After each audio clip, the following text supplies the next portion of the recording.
right straight into the presentation. There. Okay. Yeah. So I am sure all of us have seen also the poster, right?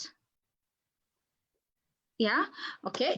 So for me, my biggest interest, as always, my biggest question, I'd say, has been, why do people not get the jobs that they apply for? Why do other people get those jobs? Why can't a young woman get a job that a man who's probably not as qualified gets it?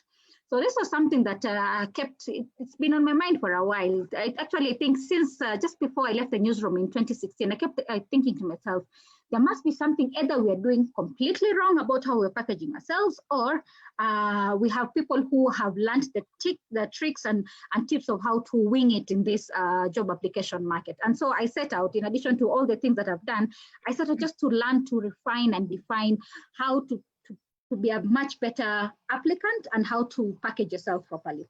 And so that mainly is why you have that, we all say, oh, I am a team player, oh, I'm attentive to detail, but everybody else says that. So how do you stand out? How do you actually show that you're attentive to detail? Does your CV look like you're attentive to detail? Do you speak about your team player skills and such? So you'll notice that I'll keep referring to this. So whenever we come across a word or a term that we commonly hear, and someone says, "Oh, but I take initiative." Everybody else takes initiative. I do this. Everybody else. So how are you setting yourself apart? So I'm hoping that this discussion will help us fix that. As I had asked, please, I hope you have your CV with you. I hope you have your cover letter, a sample cover letter, and I hope you have the reference material that I said would look at to try and apply for that particular job. So just a brief about me. Some of you might have noticed that I'm a storyteller. I'm really passionate about, telling stories, traveling, helping people get great jobs like ourselves, mentoring, and then, music and color. I really love color. And if you can tell from that photo, I love red. So, and I'll explain why I love color as we continue. So just jumping right into the key discussions that we're going to have today, this will be divided into three. We'll have a section on the CV, we'll have another section on your cover letter, and then we'll have, lastly, we'll have something on your social media presence, and then tie it up nicely with the questions that other ladies had already shared earlier, and then any other questions that come up afterwards. So, before we start, when you think about a CV, when you think about a resume, think about this as your personal marketing document, yours. This is what you give to people for them to know, I am qualified, I am good at what I do. Sorry, someone who's humming. Okay, yeah, they're muted. Yeah, so it's your personal marketing document. Think about it in terms of if you wanted to buy an Apple product, how would you say is their marketing document? That they're sleek, that they're nice, that they're costly, but there's a but. You're only saying, I'll save up, I'll go get that gadget, because they've been able to market themselves in a way that anyone wants to get them, wants to be in that crowd. And I think that's the same thing that especially as women in media and in PR, we need to package ourselves, and we go over and above marketing other people, marketing our clients, making them look nice, but rarely do we step back and say, okay, how do people know me? How do people see me? And some of the ways that people see you, in addition to the work that you do, is your CV, is your resume. So with that in mind, whatever you do, just remember that it's your personal marketing document. And so just so that we get a feel of how this looks like, I have a breakdown of the sections of what your CV should have. Your CV should have a header. So a header, as you know, when you get into a Word document, is that permanent text that goes up in all the pages. So always have a header in your CV. Why this is important is because if you have, say, a 3, 4, 5, 6 page CV, send it out, you've applied for a job, and then the recruiter prints it out and they distribute those pages to other people. How would they know that all these nice qualifications in that CV are yours if you don't have a header? So I would recommend all your CVs should have a header, and I'll show you how this would look like. So it should have your name, You should have your professional title, and I'll talk about this. You should have your email address and your telephone number. You don't need to put in your PO box because who is sending letters right now? No one. So don't include that. You don't need it. You're just going to clutter your CV. Link to LinkedIn. Why your LinkedIn? Because your LinkedIn is your external facing CV. That's where your referees can check you out. And more importantly, the people who are recruiting can find you. So have a link to your LinkedIn. If you don't have an account, set it up, put it. In fact, if you have a notebook, have a side for the things that I'm going to be doing after this session. And then your CV should have your professional bio, basically just one line. Should have something about your skills. It should have your education, work experience. Should talk about voluntary work that you're doing, because you're not just a person who gives or text. How else are you building the community? So you need to have that. And then definitely you need to have references. And then lastly, how you save your CV makes all the difference. I'll give you an example. Because of what the networks that I'm in and the people that I know, some people share with me their CVs to look at and just review for them. And someone shares with me a CV that says CV intern _ 2001. I mean, we're in 2010. The moment I see that 2001 as a recruiter, I'll probably think, oh, this is an old CV. This person is not prepared. And you don't want to be that person, because recruiters it's very easy for them to knock you out. You could have a beautiful document inside, but if nobody gets an opportunity to click on it because of how you saved it, then my friend, that's how you miss out on a job. So think about how you're going to save it. Save it in PDF, because that's how it's going to look like as you intended it to look like on the recruiter side. But you can also save it in Word, because there's some apps that will tell you to upload your CV and might not be able to read PDF. So you just have them both, but same content, and then save it with your name and your professional title and the year, or we could say 2020s, or you could have communication consultant, for instance. That way, if they are recruiting 1,001 people, different roles, they know for sure this is the person that was applying for this role. Okay, so I'll speak. I'll go into sections of your CV. So the header and the bar, as I mentioned, this section over here, this one is permanent in all your pages. If you have 4 pages in your CV, this section is there, and you will notice that I have color. I love color. So bring in your personality in some of these CVs. Some people will tell you, oh no, just make it simple, make it in Times New Roman, make it. That's okay. That if that works for you, that's fine. But I would recommend, because you're competing with 250 people applying for the same job. How do you stand out? And not just in Kenya, but also globally. The people whose CVs, I mean, they could even, if they could be dancing on the screen, and yours is just, it's played, it has nothing. So think about how your visuals look like. So your name, your title. So if you're, let's say you're a PR, public relations, and something specialist, you want something that is generic, but still speaks about the skills that you have. Have your mobile number, have an alternative number. So this is mine, this is my mom's number, and then have your email address. Having 2 numbers, I'll tell you for sure, there are times you could have traveled. There are places you could go where the network is not working. They call you, they don't get you.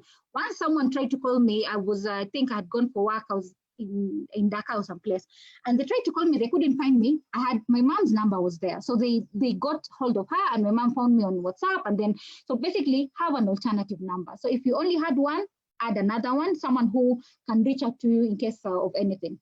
And this section over here, this is now the profile I was talking about. When you look at, it talks about, in a sentence, multi-award winning media, because I've worked in the media, I've worked in the newsroom, communications, I've worked in the comms, storyteller, because that's who I define myself as.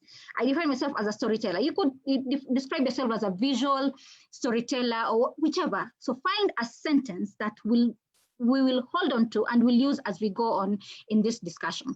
With how many years of experience? I mean, I don't mind any of us copying this and then replacing it with what works for you. 20 years of experience, 15 years of experience, and a nose for news, because I am a content generator. I am constantly creating content. So I have a nose for news in science, health, research, and development. You'll realize that most people know me for my health bit. But I also have experience in science. I also have a bit of this in research and development. So you want to come out as someone who is all-rounded. On this, you've noticed I have nothing about I am female. So if your CV says gender female, remove it. If your CV says I am married, I am single, I am divorced, remove it. Because what these things do, what these things, the defining terms, all these that we're using, what they do is that they can lead to bias. And a recruiter can say, oh, for this role, we're looking for a woman, or we're looking for a man. And you've already told them that either you're married, either you're a man, so just remove those. You don't need any of that at all. Let them find out when they call you for an interview that Eunice Kilonzo is actually a man. Let them find out then. But for your CV, have it out. Again, postal, remove it. Picture, unless it is explicit that you have to have it. And then your age. So don't go and say, I was born 1999. Someone will think this one is probably young. Someone will probably say, oh, people could be ageist. They could say, we don't want older people in organization, and you don't want that. You're qualified, so you don't want to be knocked out. So the font size for your name, so that it stands out, make it big. So I would recommend that it's at 18 points. And then for your body and the rest of the sections, as we'll discuss, at most 12. That way it can be seen, okay? So then we'll move into the professional bio. Oh, and those who are asking, yes, these slides will all be shared. So it's good to take notes, but just have this, just know that this will be shared. So your professional bio, honestly, it's your vision statement. This is what you're selling yourself as. So think about it as a sentence. Introduce yourself and how it will capture your experience. So you'll see this, who I am, what I like doing, how many years of experience, and what it is that I promise to do. So if a job is about content generation at Safaricom, for instance, I have a nose for news in science, health, research, and development. I'm not going to be locked up because I'm only a health reporter. I can do other things. So if you've never had this in your bio, in your CV, have a professional bio. If you have a professional bio that says, and I've seen this, just like everybody else, I have ability to work under pressure, remove it. I'm skilled in whatever. If it does not speak to who you are, it only tells us what you are and does not show us, please remove it. You'd rather have one line than to have a whole paragraph that does not, unfortunately, help you or say anything. It only just makes the recruiter take more time going through your CV. Okay. So next, I mentioned that you need to have skills. So skills, this is a trick I discovered, that for most of these jobs that people apply, or you see these job descriptions, people are always throwing around keywords. So learning and knowing what keywords are important for your profession is important. I'll give an example. If you're a lawyer, for instance, I'm imagining some of the keywords would be, I imagine, negotiations, I don't know, jurisprudence, I don't know, policy, You need to know your keywords. That is where this comes in immediately after your profile, your name, your profile. Then this comes there. I'll share with you all my CV after this session, just so that you can see how everything fits in together. So for me, my area of expertise is content, storytelling, strategic communications, media, strong writer, branding, social media, that, and training. Training, this is actually, I think, something that we all need to consider having in our CVs, because people want to see how can you build capacities. Not just for you to be taking, and not just for you to be doing things for others, but also how can you impart that? And especially for juniors, we are all hoping to become experts and growing up to become directors. The people who are going to be below us, how are we, or going to be working under us, how are we building their capacity? So I'd recommend having this and actually looking up how to do trainings for the specific areas that you're in. So as I mentioned, it's keywords. This headline, it's a bit bigger than this, supposed to be bigger so that it can stand out. And you'll see how all this fits in. Use bullet points. If your CV has prose, please stop and just start all over again. Prose, nobody gets time to read prose. Nobody has time for stories, unfortunately. People have time for quick, snappy content, quick and go like that. So you want to do the same also. Okay, so then the other thing is on your education. You don't want to go into the details of, I did a master's in IR, and then now breaking down to, these are the coursework that I did. You don't need to go all that way. Just put it simply because what this does is that it gives you an opportunity to expound on this when they call you in for an interview. But even if they don't, these are keywords. Masters is a keyword. Global is a keyword. Communications research, so you want to run with something that quickly someone can see and can tell a progression. And you can see from most recent to oldest.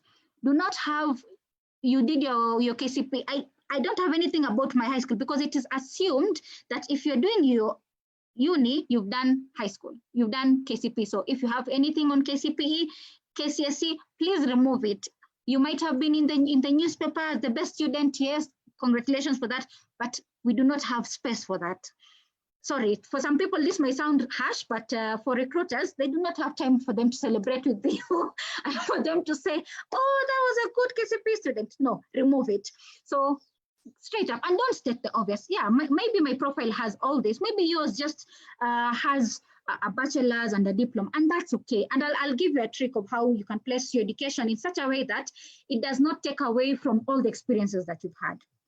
Okay. Let me just check if there's any. Just checking the chat if someone is asking. Okay, so nobody's asking me to raise my voice, so that's good. So education, that, your year and such. Okay, and then so professional experience. This is now where you brag and tell them the things you've achieved. When I was preparing these slides, I was actually sharing this with my husband. He's an amazing advisor. So I was telling him about how I'm thinking of presenting this, and he told me, when people say duties and responsibilities, he recruits people. He runs a company. When people are doing, when someone shares with him his CV and they say that they have duties and responsibilities, what runs in his mind is, this is exactly what is on your job description. So what that you've done these duties? How do I know that you actually achieved something? So if you have duties and responsibilities in your CV, unless it's your current role, please remove it and replace it with key achievements.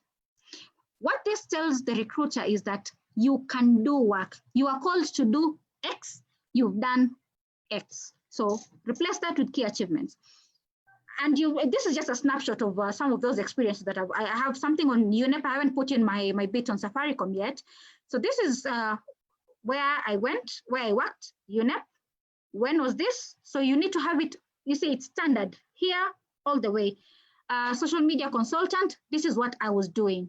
What are my achievements? I developed. So when I'm going to be putting my Safaricom, I'm going to have it as developed and implemented a social media strategy, which I can include a link over here to that strategy so that someone can make reference to it. I drafted content. This content is available on my LinkedIn. All this, so whatever you put up there is something that can be backed up with evidence in other platforms. Again, you'll see that I'm using bullet points. Nobody has time for prose, do not put prose.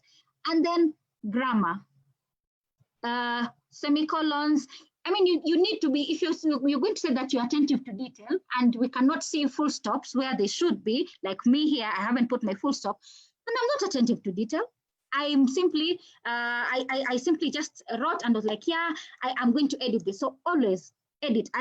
And this is something that you realize that for me, I'm not telling you that I have a perfect profile or a CV. What I'm saying is it's a learning curve. You're constantly learning. You're constantly moving and shifting things around. When you look at this second opportunity, the titles, the organizations all have the same format, the date. When I was a communications officer at FHRC, I used to cover not just in Kenya, but all these countries. What this tells a recruiter is that you have multicultural experiences. You don't need to tell them that you are a multicultural communications person. You show it to them. This is what I have. And the achievements, I did this, I did that. So I have about 4 experiences. I'll show you afterwards the CV. And one thing that I want us to look at is you don't have to include older jobs, say the past, 15 years when you're an intern at the Ministry of Foreign Affairs. If it is not going to help you in that job that you're applying for, remove it. Okay? And then you need to show that you are multicultural, show that you have capacity by including the links and such. So I'll discuss this as we go. Okay? So that's your CV. your professional experience. So one thing I should point out is that a professional experience could either come in before or after your education. Let me explain. You see, let me just go back here. Your education could come in as the third item in your CV. Why? Because sometimes some of these roles will say, we need someone with a PhD, but I don't have a PhD.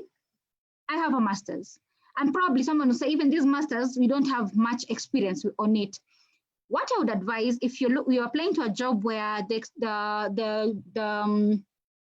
job requires that you have a PhD or have your professional experience come first. That way, they know that you have the skills.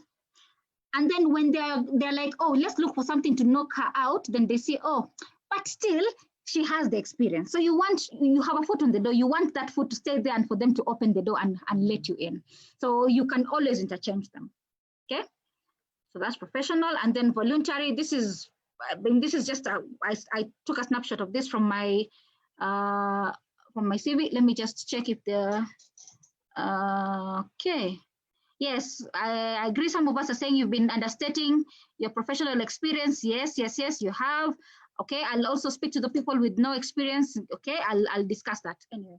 Okay, so that's a professional experience. And then so voluntary. So the things that basically this section, the voluntary and the awards. I mean, these are stuff that I have, but that does not mean that you cannot include that you awarded the best team leader in your cultural And if you look at what I've done, I include links where I cannot put more details because I want it to be clean, succinct, and straight to the point.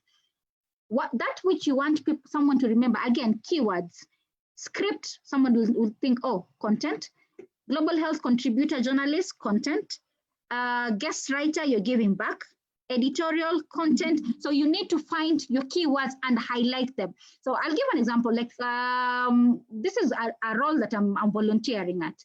It's called the Women in Global Health.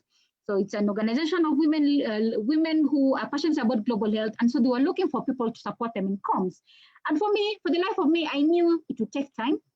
It would probably compete with all the other things that I'm doing. But I said, you know what, there's no opportunity. I mean, it doesn't limit me from learning something from these guys. So you come across something, a voluntary job, take it, learn from it, build your skills and learn from it.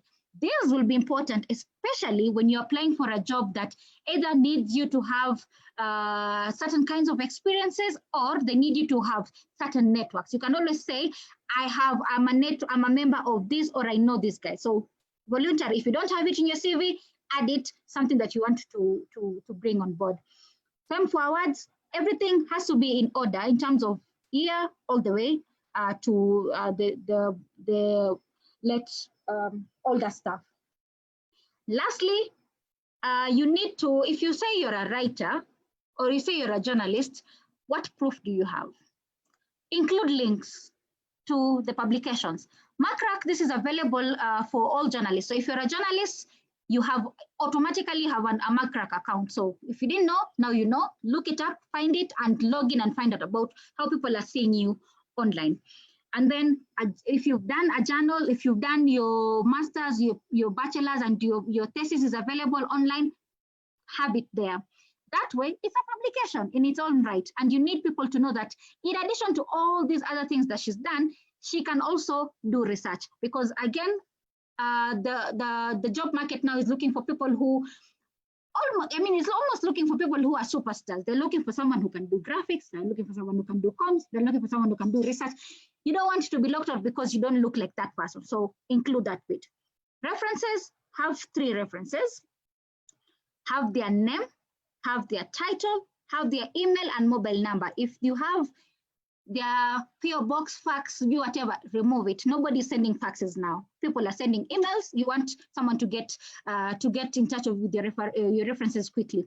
And I will warn us on this section of references. Please do not put someone who is not aware that they are your reference.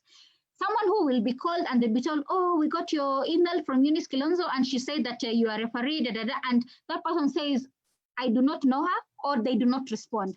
I know someone who lost a job that they had gone through several stages of the interview process, but the referee either did not see it or did not know it, And that's how they missed out on an opportunity. So alert your references, and then make sure that everything is edited all the way up from down here, references all the way to the top. Everything on your CV has to be updated. Do not be like everybody else whose CV has typos, has fonts that are not similar. You will notice that all my fonts, I've tried to put them standardized other than the ones for the presentation, because how would someone know that this is copy pasted? Is because a font is either italicized or I don't know, for whatever reason. So you want to look like the part, you want to look like the specialist that you're saying you are, okay?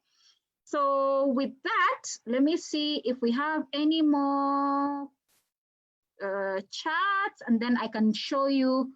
Sorry, I jumped the gun. Oh, okay, so I want to show you my CV. Where did I put it? It's over here. Okay. Oh, someone is asking about the standard length of a CV. We'll discuss that. Where is? Okay, so this is my CV. I don't know if we can all see it. It's exactly what the little sections that I was showing you. This, you'll notice this is all over all my pages. Okay. Key achievements, what I have done, documented, trained, organized, those keywords showing that you take leadership. Don't say, I am a leader. Show us. I organized, I trained, I did. You even percentages. In fact, I know someone's CV that said that they managed a portfolio or a media budget of X amounts of money, and this is what they do. So if you have those figures, include them and then hold on to them, because you're also going to use them in your cover letter as well. Okay, so my CV is just 4 pages, has all these things. I know it's very texty. There's some things that I'm going to remove. Anything that is about over 10 years, it's going out, because again, in 10 years, I'll have learned something else that would replace some of this section. So that's how my CV looks like. Sorry, I won't stick long on my referees, because I didn't tell them that I was going to share their contacts with all of you guys. So that is my CV. Shows your page, that and that. So I think that's okay.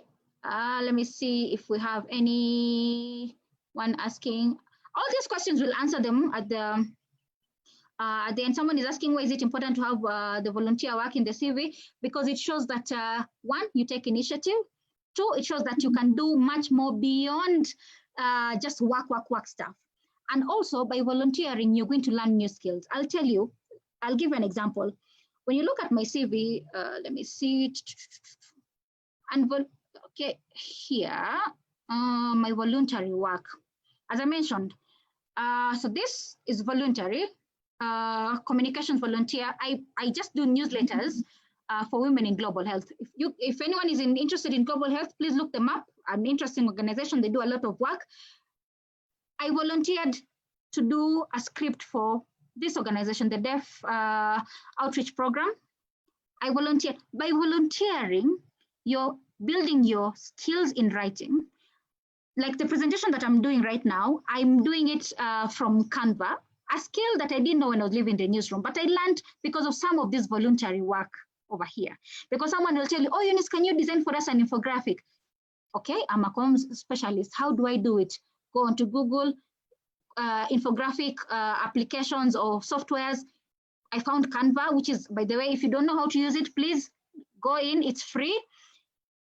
Build some of those skills. And you can only do some of that work. Sometimes because our 8 to 5 won't allow us, it won't give us the opportunity to build some of those skills. So you want to have that in your voluntary work. So I'm going to close this section. Okay, I just need to know how to close this. Oh, yeah, here. So, so that's CVs, okay? I'll take the Q&As at the end. So I want us to jump right into our cover letter, but before I go there, so yeah, Canva, yeah, okay, we'll discuss this. Okay, so now I want us to shift gears and move to Canva. I mean, sorry, to your cover letter, Canva, to your cover letter. So remember when I started in the beginning, I said that your CV, and I'll just go back to that. So that you can see the transitions and what I mean. We say that your CV is your personal marketing document. The cover letter, on the other hand, let me move here. Your cover letter is all about the job. It's all about someone whose audio is, I think they're watching cartoon or a movie. Thank you for muting. Okay, so your cover letter is all about the job. Speak to it, do not have generics. And ladies, I know some of us are guilty of this. We have one cover letter for all the jobs. My advice is that go find that cover letter and delete it and start afresh, because you cannot have the same cover letter for a job at BBC, the same cover letter for a job at a county government. You need to tailor it, because the job description for a journalist, a multimedia journalist at BBC is not the same job description as a public relations officer at in Nandi County. You see what I mean? So you cannot have the same thing. You cannot keep saying the same thing in all your cover letters. Your CV might look the same, but then again, you can always move things around, but your cover letter for sure, it shouldn't, okay? So let's jump right into what this cover letter is all about. So your cover letter should have your address, again, your email and your phone number. Check that your email is not, your email is not beautiful1@gmail.com. We know you are beautiful, but how would someone remember you? How would a recruiter remember this is Eunice Kilonzo? Please have a proper professional email address. Your phone number, include your code. Remember what Kentis shared with us in the group. Include your code, because you're not applying for jobs as a Kenyan anymore. You're applying on a global platform. So if someone is in Ethiopia or someone in Canada or Vancouver sees your job, your job application, and they're like, I like this, how will they contact you if you only have 0710? No, +254. Always, always, always. Package yourself as a global professional. You're no longer looking for jobs as other Kenyans. Have your debt, the organizations you're applying to, so that it's not just a kawaida cover letter that just says your name and then it just has an organization without an organization. So everything should be left aligned over here, where this mouse is like this. The challenge of you having one on this side and another one on this side is that the eye keeps dancing around. And the moment the eye shifts from this side to this side, highly likely that they won't go all the way here. So you want them to flow with you. Direct them where you want them to start. So put them on this side. Your reference should be exact title of the role you are applying to. What does that tell you? Every cover letter is different. You don't want to say application for job. Please, if you've been doing that, stop, throw away those cover letters, and moving forward, exact title of the role. Why this is important is that so that the recruiter can know you've read the job description, you know what it's talking about. And even for you, when they call you for an interview and they tell you that they've invited you they call you for an interview and they had invited you in, you know what it is that you're going to go and defend yourself about, other than saying application for a job, and then you get an email and you have no idea what that job was about. So you want to help yourself and to help the recruiter as well. Now, this is where the beauty of a cover letter comes in. Think about it as a short one page, at the very minimum, one page. If it's a lot, then 1.5 pages. But I'll show you how we can reduce that. Your first para is your professional bio. Remember what we were talking about, that one-line sentence. You don't say, this is, your first para says, this is in reference to a job advert. We already know you're applying because you saw that job advert. Please don't tell us, don't state the obvious. Jump right in and tell them, I am a multimedia storyteller with 15 years experience in government communication. And I want to apply, and these skills speak to the vision and the mission of the organization. If you didn't know, applying for a job is an actual job, because you cannot have a professional bio that just stands in isolation to what the organization is about. You need to read about the organization you're applying to. You could be, sometimes because of desperation, you're like, I just need a job. I just need anywhere. I just need to live wherever I am. I need to go. But now you're applying to a place, you don't know their values, you don't know their vision, you don't know, maybe they are there for 6 months, then they'll close down. You are there applying. You're putting in your resources, your time to an organization that will not survive. So you need to read about them. You need to look at what is it that they're passionate about. For some of us, like someone who's has an interest in health reporting, for instance, I knew for sure I wouldn't apply to an organization that sells cigarettes, for instance. That is, I know for sure. So if I see a job application from one of the companies that sells cigarettes, I would say, you know what, my professional bio does not tally with their vision and mission. So you don't have to apply to every job. I would advise you, look up the organization. And that said, if someone sends you a job on WhatsApp or on email, take, even if it's a whole hour, just to go through the job description and the organization, learn who they are. Because sometimes we want jobs, but we go into the wrong places, okay?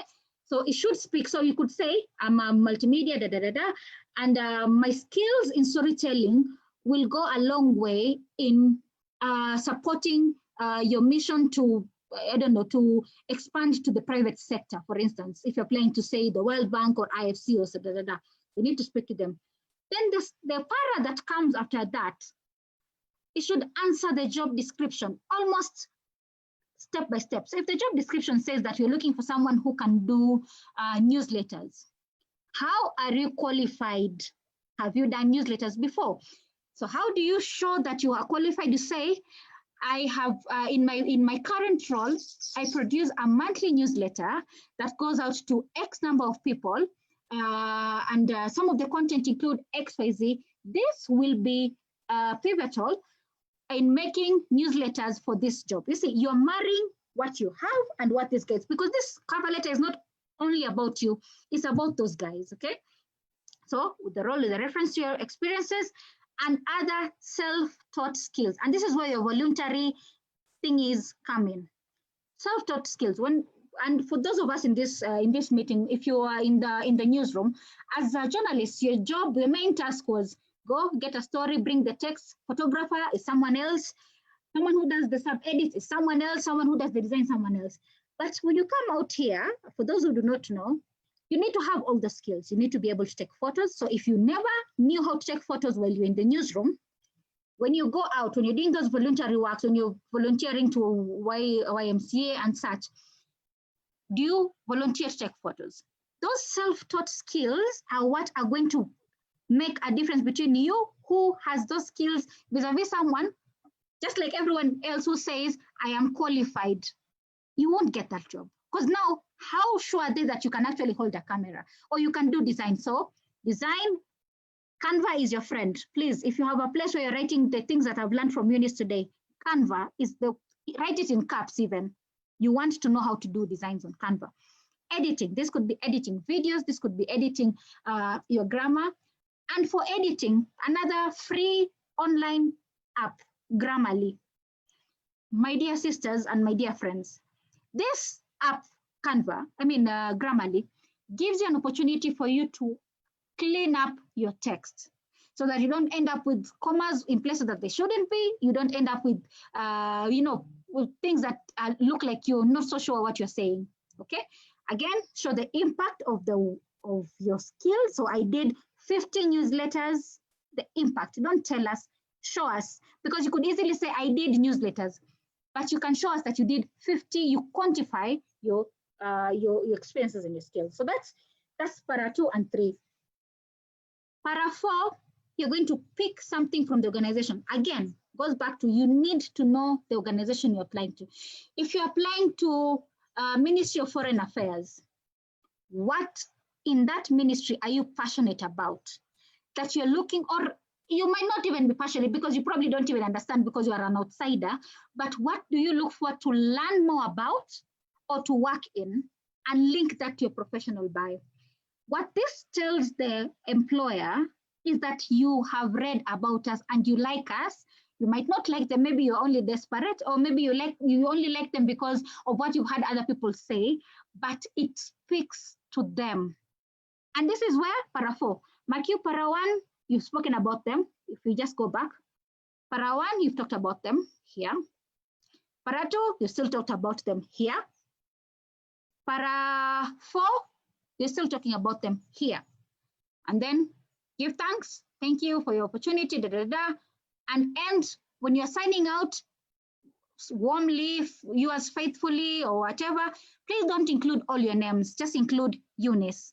You don't need to include your mobile number because it's already in your address. You don't have the luxury of text and space. And then you don't want to include your ID because knowing Kenyans and some of the things that your ID could be used to do not include any of those personal identifier details, unless they're asking for those because they're giving you your offer letter. Otherwise, that is your personal information. Keep it to yourself. Okay? Okay. So simply show, don't tell. Expand on the experiences that you have to show that you have a skill. So I'll give an example.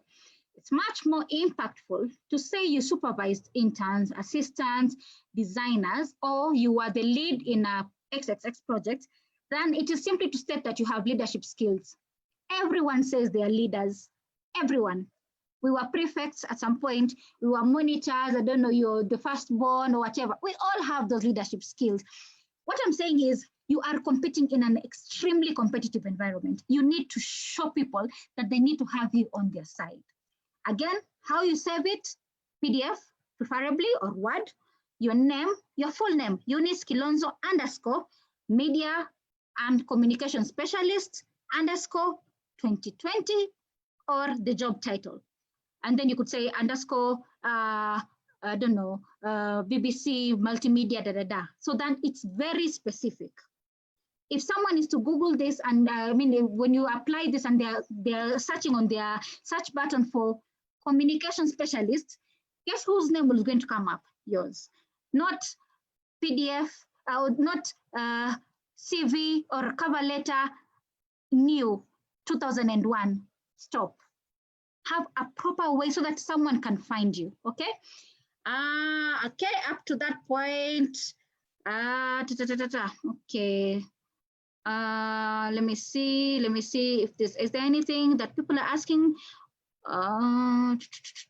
Okay, so I will show you a sample of a cover letter that I did for a job that I was shortlisted, but I didn't get, which was a perfectly good opportunity for me to learn.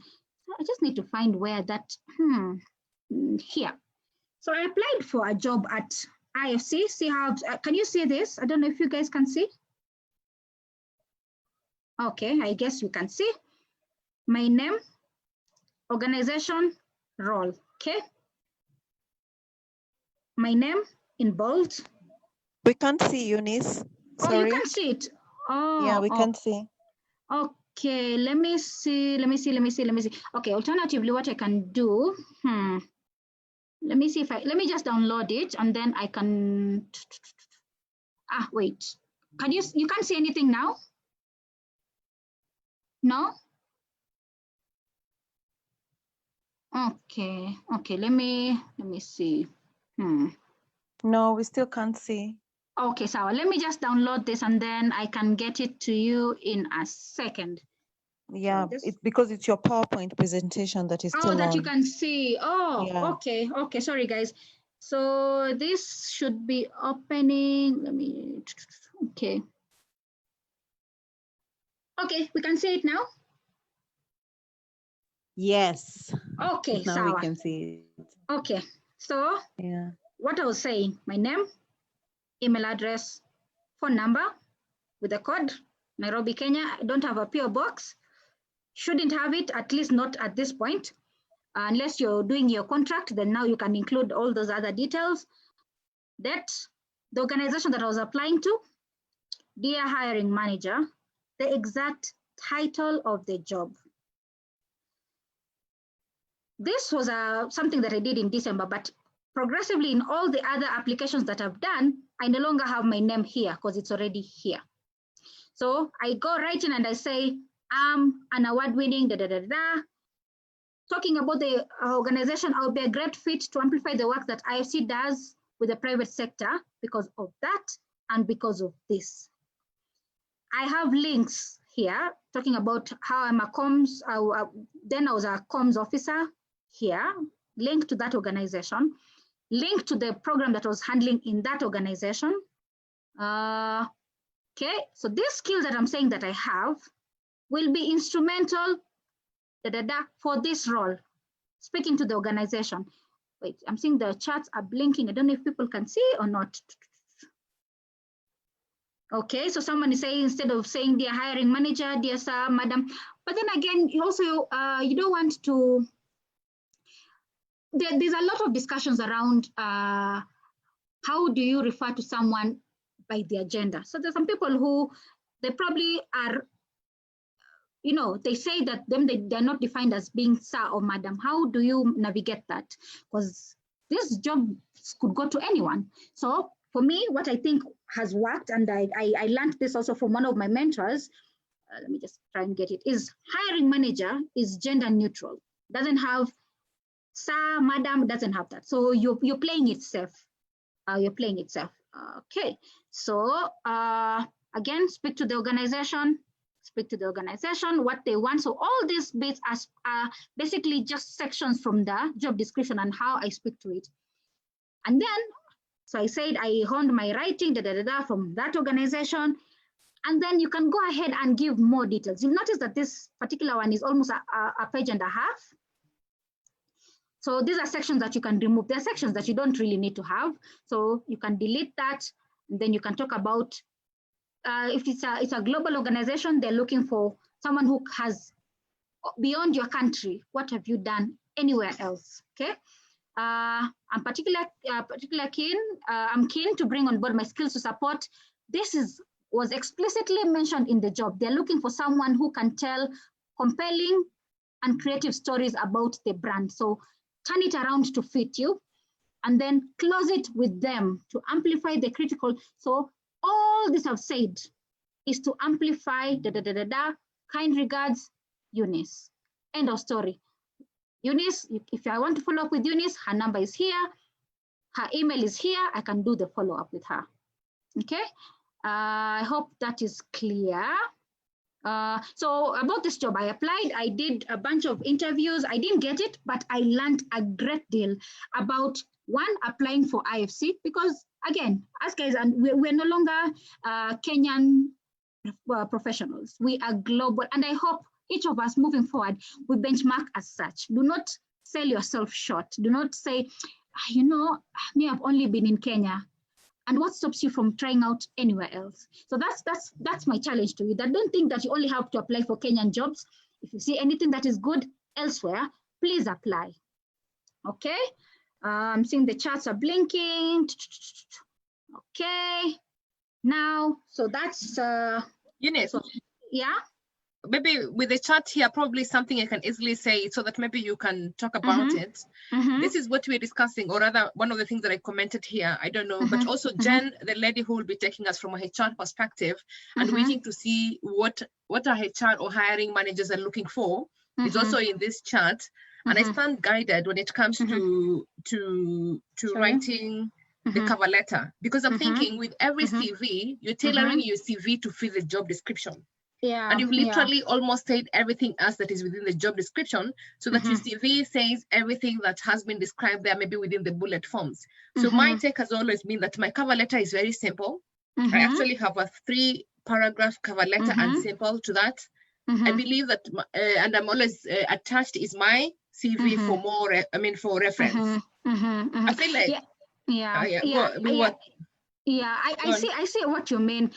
So sometimes, the challenge here is, and one of the lady who coaches me, she told me that sometimes we assume that someone has the time to go through your CV.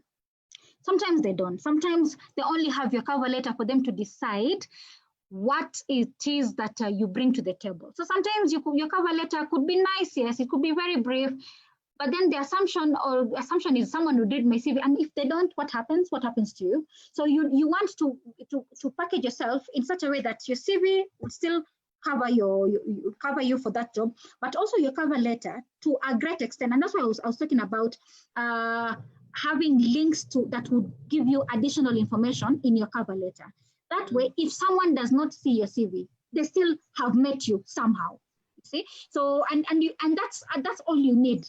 That someone will remember you, and someone will say, of all these applications, yeah, I can't say we have the best, but let's go back to that person who said they have this skill to do XYZ, which you covered that in your cover. So it's really, it's not a one size fits all. If it works for you, well and good. If it doesn't, you can always tweak. And for me, I will tell you for sure, my cover letter, even what I had done in December and what I did up before I joined Safaricom, completely different, because I'm always learning. It's always growing. It's always dynamic. So see what works for you and run with it.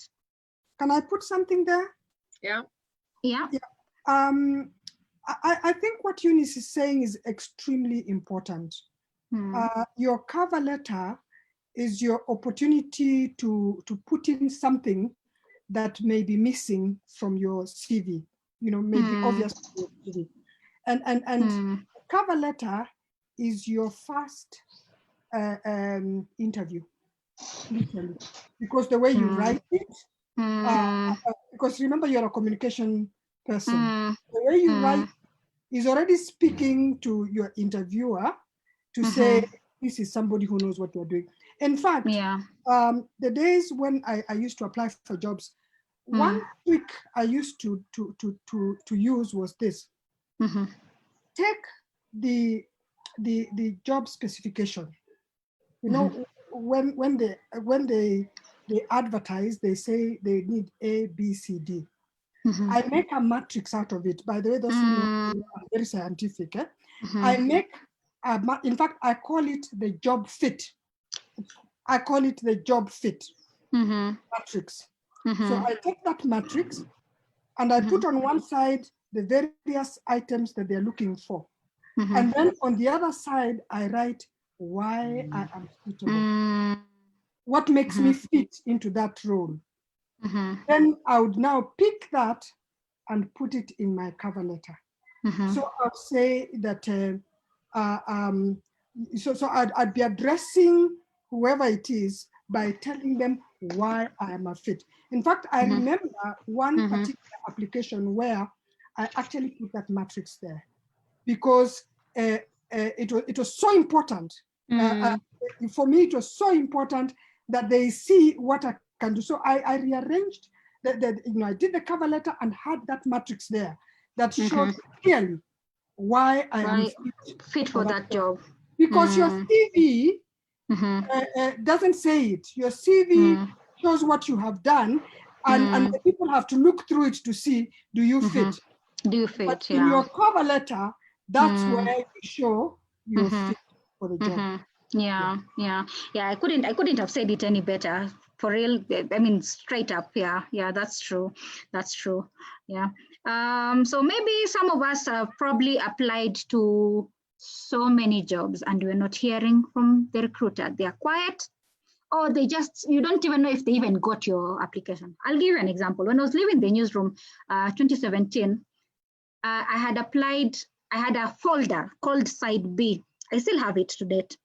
And in this folder, I had all the applications that I did, every single one of them. And this job, this one at FHSC that I got was my 36th job. 36. I had done 1, 2, all the way 36. And by the time I was getting to 30, I was like, am I not doing the right thing? What is wrong with me? Why aren't I getting the jobs that I think I'm qualified for? I stopped at job 30. And I said, you know what, I need to print out my CV and look at it in hard copy, because when you're doing it on soft, sometimes some things you might miss out on something. So I printed them out, that and my cover letter. And I went to my coach and I told her, now, this is what I've been doing. I've been applying and I cannot seem to be getting any, nothing. Nobody's calling me. And she told me, okay, first of all, this does not work. This does not work. This does not work. And then she came back to me and she told me, when you're packaging yourself, how do you want someone to remember you in this using these documents? It has to stand out. Hence, some of the suggestions that I'm giving.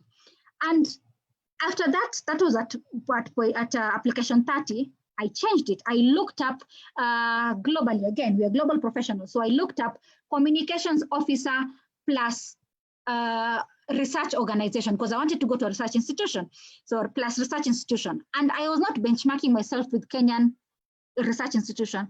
I was looking at myself with Wellcome Trusts and all these other big institutions. I was looking at their job description. I was asking myself, what is it that these guys are looking for that I do not have, and how can I build some of the skills that they need? When they said we need someone who can do, I don't know, this kind of and that kind of editing, I went, looked it up and taught myself. That way, when I was applying for these jobs, I was applying, like Kentisa said, like I was fit for those, not just for Kenyan jobs, but for global jobs. So for those of us who are here and they've applied and you've applied and you've applied and you're like, you know what, maybe people don't even see, maybe people know each other, that's why people get those jobs. No, in all the jobs that I've gone to, I didn't know a single person. I simply said, I need to change how I present myself. And this takes me to this slide, this particular slide. When you're using the same email, the same cover letter for several jobs, there's a high likelihood that you'll forget to change the company names. You'll probably send IFC labeled letter to BBC and the date from your last job application. You see how you dock yourself out. So you want to be tailored. You want to ensure that there are no typos. Again, you're attentive to detail. And that your cover letter does not simply repeat your CV or your resume, but it speaks for the organization. I will not stop to emphasize enough on this. You need to apply to the organization and speak to them in their language. I'll give you an example. If you're applying to a British or a European organization, when you go through their website, you will tell that their English is British English. Please do not send a cover letter that you used American English. You're not attentive to detail. If you're applying to an American organization and how they write certain words is different from British, please take note. Applying for a job is a job. It is not something you wake up or you sit in your bedroom, you're like, how many jobs am I applying today? 10. Then you just keep sending. No. You have to be attentive. You need to be sure that that cover letter and your CV speaks to that job. Can I say something, Eunice? Can I say something before you go on? Just talking about that, some of the reasons why people are never shortlisted for jobs is because we don't go to the keywords for the job. So before you apply for a job, take that job description, read word for word and note the keywords that company is looking for. Please have those keywords in your document, both in your cover letter and in your CV. Try to make sure that you're speaking the language of the same words that they're using. Exactly. That way, if you're applying through a system, even the system is going to shortlist you. Pick you, exactly. Nowadays, almost all the jobs that people are applying, you're applying online. And when you apply online, that system is actually doing shortlisting. We call it the ATS, the applicant tracking system. You guys can read about it. And when you use the applicant tracking system, only at least that CVs get to see the human face. And for you to go through that system, you must make sure that the system is able to pick keywords from the job description because it's a machine that is shortlisting the keywords from your CV and the job, so they can reach a human being will be now like this person meets, this person doesn't meet. But if you don't have any keywords that are speaking to the ATS or to the recruitment software, then my friend, you keep sending application, but they're going to a black hole. So very important to note, even before you apply for a job, check that job description. Don't rush to apply. Exactly. Sleep over, work on your CV tomorrow after you have gone through what exactly are they looking for, and how does my experience match what they are looking for. Yeah, so you to what Eunice is saying about not having one CV. If you have one CV, you keep sending the wrong. I keep seeing, I'm a recruiter, so I keep seeing people sending, we are looking for a communications officer, but they send a CV for a communication assistant that they used elsewhere. You have not even changed the document. So very important what Eunice is saying. Yeah, so applying for a job is an actual job. You need to clean up properly, prepare yourself for that job application.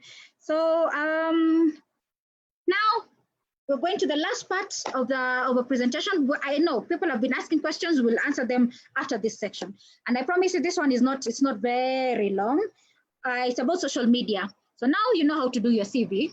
It's your personal marketing tool. Then you know the cover letter. It's about the organization. Now the social. I don't know if some of us in this call who have a LinkedIn account have gotten notification that so and so viewed your profile. Or you get Twitter, someone has followed you, and then when you look them up, you see they are a recruiter, or you see that they have something that implies that they could be from the jobs that you've applied to. Yes, my friends, recruiters are moving beyond your CV, your cover letter. They're going to your LinkedIn. Hence, I said in your brief, in your header, have a link to your LinkedIn so that they know it's okay, you can look me up. So social media is for work, for play, and everything in between. And this calls for a balance. You need to know at what point does play encroach or threaten the work that you're going to do. If you're a person who shares tribalistic remarks, or someone who does things that would otherwise not be, a recruiter would frown upon, please remove them from your social media, because a recruiter will see them and they can use it against you. Okay, so this section really talks about, it's pretty simple. Your social media should be able to talk about, again, your bio. So you could have a variation of this. I don't know if I'll be able to show. I wanted to share something. Can you see? Can you see this? Can you see this section? Hi, ladies. Can you hear me? We can hear you, but what section? Do that again. My Twitter feed. Can you see my Twitter feed? No? Yes, we can see. Yes, we can see it. Okay, so. Okay, so now social media presence. Your full name. Well, this is my husband's name. What am I? I'm a writer. Still speaks to the professional bio, but in a different format.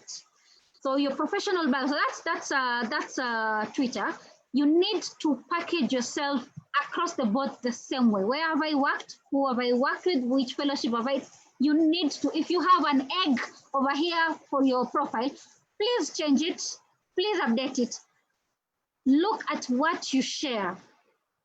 As a comms person, I'm very careful not to share some things that someone would sit and say, I don't know, I'm not so sure about Eunice anymore. So you have to curate your social media presence. I'll give you another example. Let me see. I'm just trying to get my LinkedIn, because LinkedIn has been an area that people have been asking a lot about. So this is my LinkedIn profile. Okay, it's really my CV online. Eunice, same photo as my Twitter. So then there's consistency. I'm a social media and comms specialist. I added the social because at the time, I haven't updated this. I was at UNEP. I was a social media at UNEP. Okay. Then previously I was here, and you speak about yourself in third person. Previously she was, okay. She is. Her writings include useful content, okay. And then, so if you don't have a LinkedIn account, please go and set it up and clean it up, okay? I'm always sharing, because I'm a storyteller, I'm always sharing stories, okay? My experience, when I started, how long I've done it for. These are all links to the work that I've done for UNEP. All the stories that I've done, they're here. So if a recruiter, when you say in your cover letter that I work for UNEP, and they're like, what have you done at UNEP? If they go to my LinkedIn account, they should be able to see the links of the works that I've done. When I was at Nation, okay, I started here, I left then, but even after I left, I still freelanced You know that voluntary I was talking about? I was still there. Okay.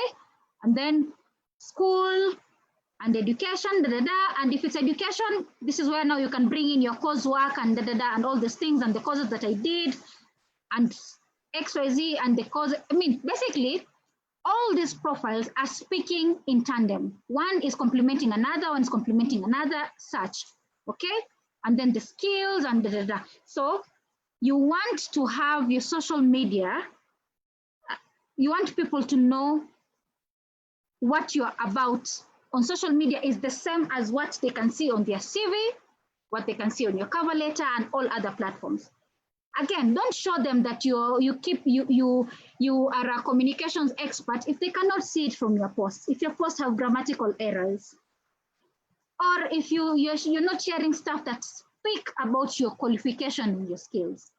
Who do you follow? Because who you follow also speaks to the kinds of information that you will see and who follows you as well. Okay. And then the networks that you're in. If you're on Twitter, for instance, there are a couple of lists for journalists. You want to be in those lists so that if anything, if someone is posting something, they can find you and you can find it. So your LinkedIn is more professional. That's where your CV goes in. That's where you share your, I'm making a speech, I don't know, at this and that place. That's more professional. Your Twitter is more of, it's more user engagement. So you're engaging with different people. You're looking for scientists, you're looking for people to talk to, you're looking at your potential employer. Macrack for journalists, this is where all your articles, so I think I had this, I'll show it afterwards. I had a Macrack, so basically all the articles you've done, they go onto that automatically. Your Facebook, you can choose your Facebook for you to do your personal stuff, so then you don't need to share more details. But then again, also you need to be careful. You're not the person who's perpetrating violence on this page, and then over here, you're a professional looking person. All of them have to marry. If you have a blog, have to marry. And more importantly, ladies, when was the last time any of us Googled ourselves? Just to see how people see us. This is very important because then you can pick up stuff that you've done that you didn't know about that you can include in your all these profiles. So once in a while, please Google yourself, see how people are seeing you, because a recruiter would go in and Google you, and if they see you are mentioned in something that is not particularly pleasant, we know that that's going to have an impact on your profile. Okay. Okay. So Eunice, I think yes, you can say something. Before you leave there, so that maybe you can talk about it. One of the things I learned recently on LinkedIn is about the professional endorsement and recommendations. And it was highly recommended, which you haven't mentioned it there, but it was highly recommended that at least get a professional recommendation from either your previous job that you are in or the current job that you are in. At least have someone else speaking about you, because current recruiters, just like on your CV, they're also looking for someone to talk about your current jobs or even the immediate jobs that you left. So in any of the organization, even if it's in school, maybe one of your lecturers endorsing you or a professional colleague endorsing you. So ensure that also those are there, because those speak to, I mean, most of the time, these are really either your bosses or your professional colleagues that are endorsing you, but at least they will be able to say the things that they think is important about you. And then, True. Yeah, okay, maybe that's the one. And then I just wanted to mention that your LinkedIn name and your Twitter name are two different names. Yes. Yeah, so what happened when I got married, which was in February of this year, so I'm pretty excited about being a new wife. So I was like, yeah, I should go and change my name everywhere. And then I realized my brand is Eunice Kilonzo. People might not know Muraya yet, so I'll ease them in polepole. So that's what I'm doing right now, that my Twitter is Eunice Kilonzo Muraya, because I'm always there, so people will get to know me at that point. And then when they come onto my LinkedIn, then I'm thinking in, I don't know, over a couple of months, of years, then I'll have Muraya onto the other platform. So yeah, but yes, have a constant profile everywhere. Yeah, and then perhaps Eunice, something else you want to talk to. You mentioned that people should Google themselves. It's important to know that as you you go higher in position, as you apply for higher positions, you're likely to be Googled. And therefore, what appears about you when you're Googled becomes very, very important. And I wanted to say this because this is practical. We are in the process of hiring a managing director for some organization.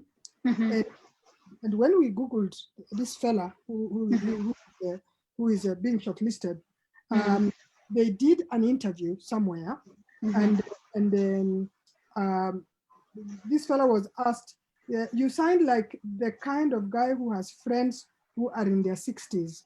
And he says, yes, the 60s are in my head, and then chuckles, but I don't have friends. Then he was asked, you don't have friends? And he says, I don't know what the definition of a friend is. I have people that I want to help, but they're not my friends. Yes, now those reactions that I'm hearing are exactly the same. You know, somebody drew our attention to that article. So when you're competing with a number of people, some of these things you're just saying out of jest or whatever it is, they come out, they speak about you, and they say something about your personality. And so it's important also that what you're projecting out there is you, and please know that it will be held against you. And the other thing that I also want to bring out very clearly, I remember when I was working at ILRI, I was special assistant to the Director General, and we're in the process of recruiting at director level, directors.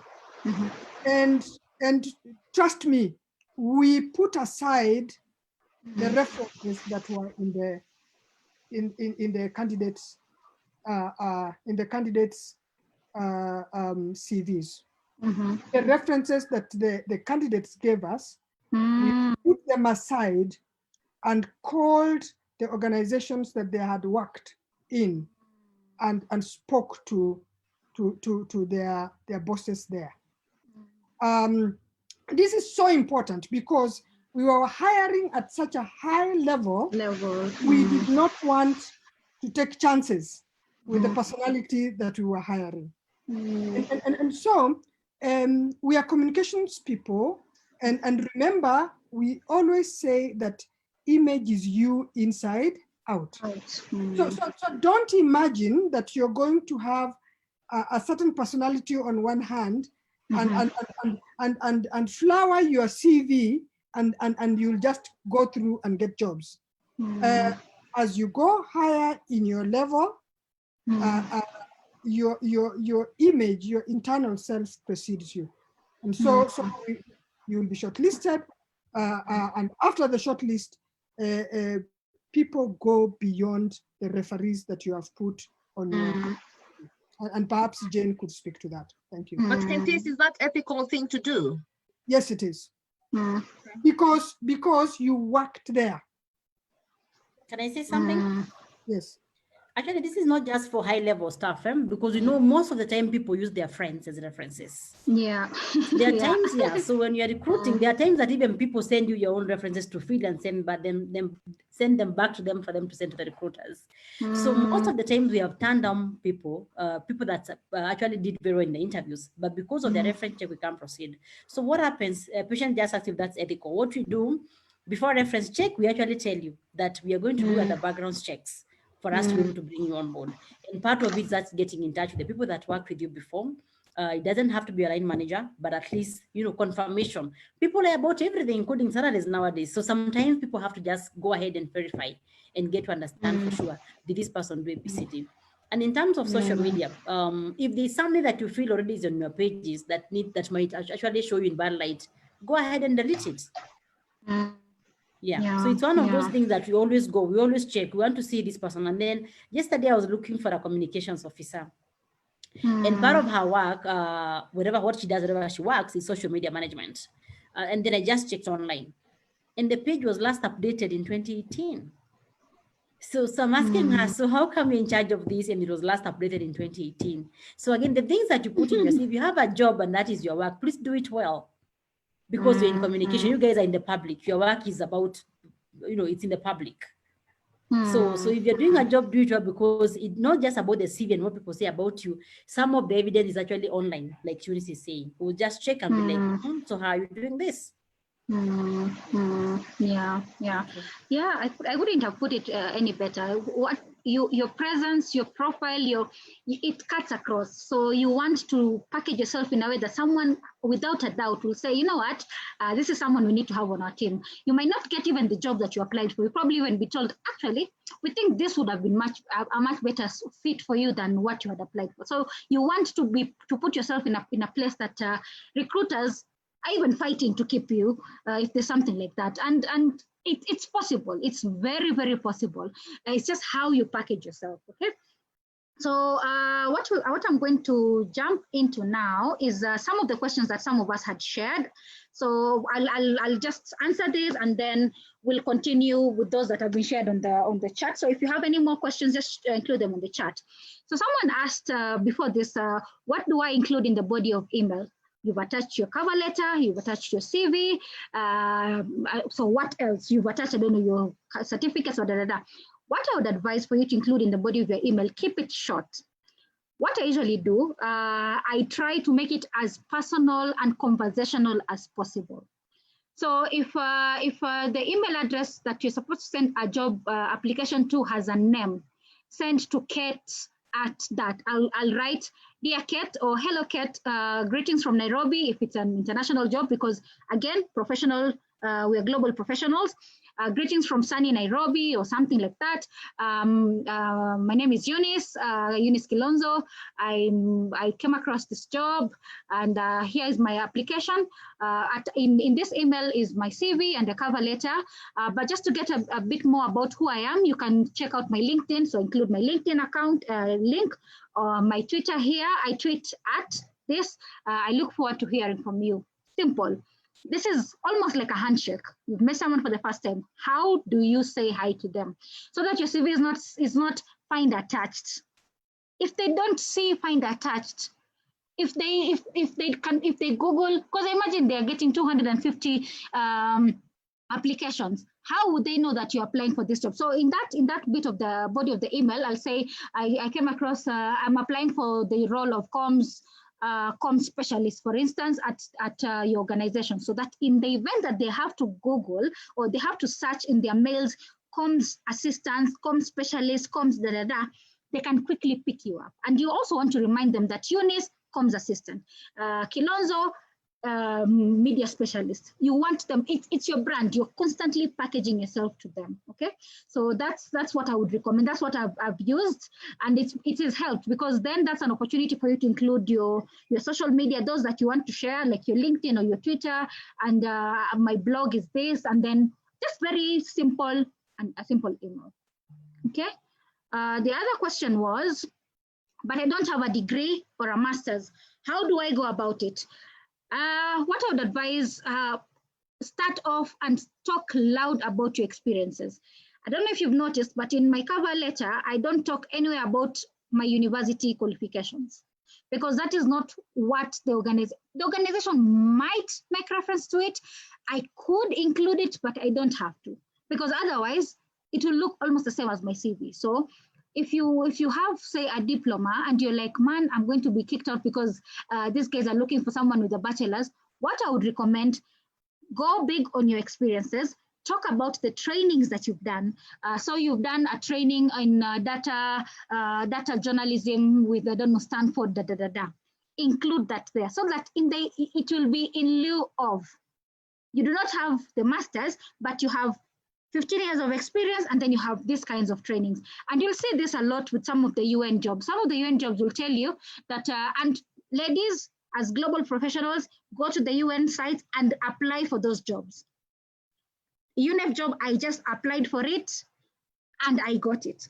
And I'll tell you the same thing, apply for this job. Don't say, oh, UN, they know people. No, actually, they don't. That's why they're looking for you. So in the UN jobs, they'll say they need someone with a bachelor's or with a diploma. But if you don't have that, if you have 5 years of experience, then that will be used instead of. So look at the job. And that's why I would say your cover letter and the job description, put them side by side. How do I fit into this job?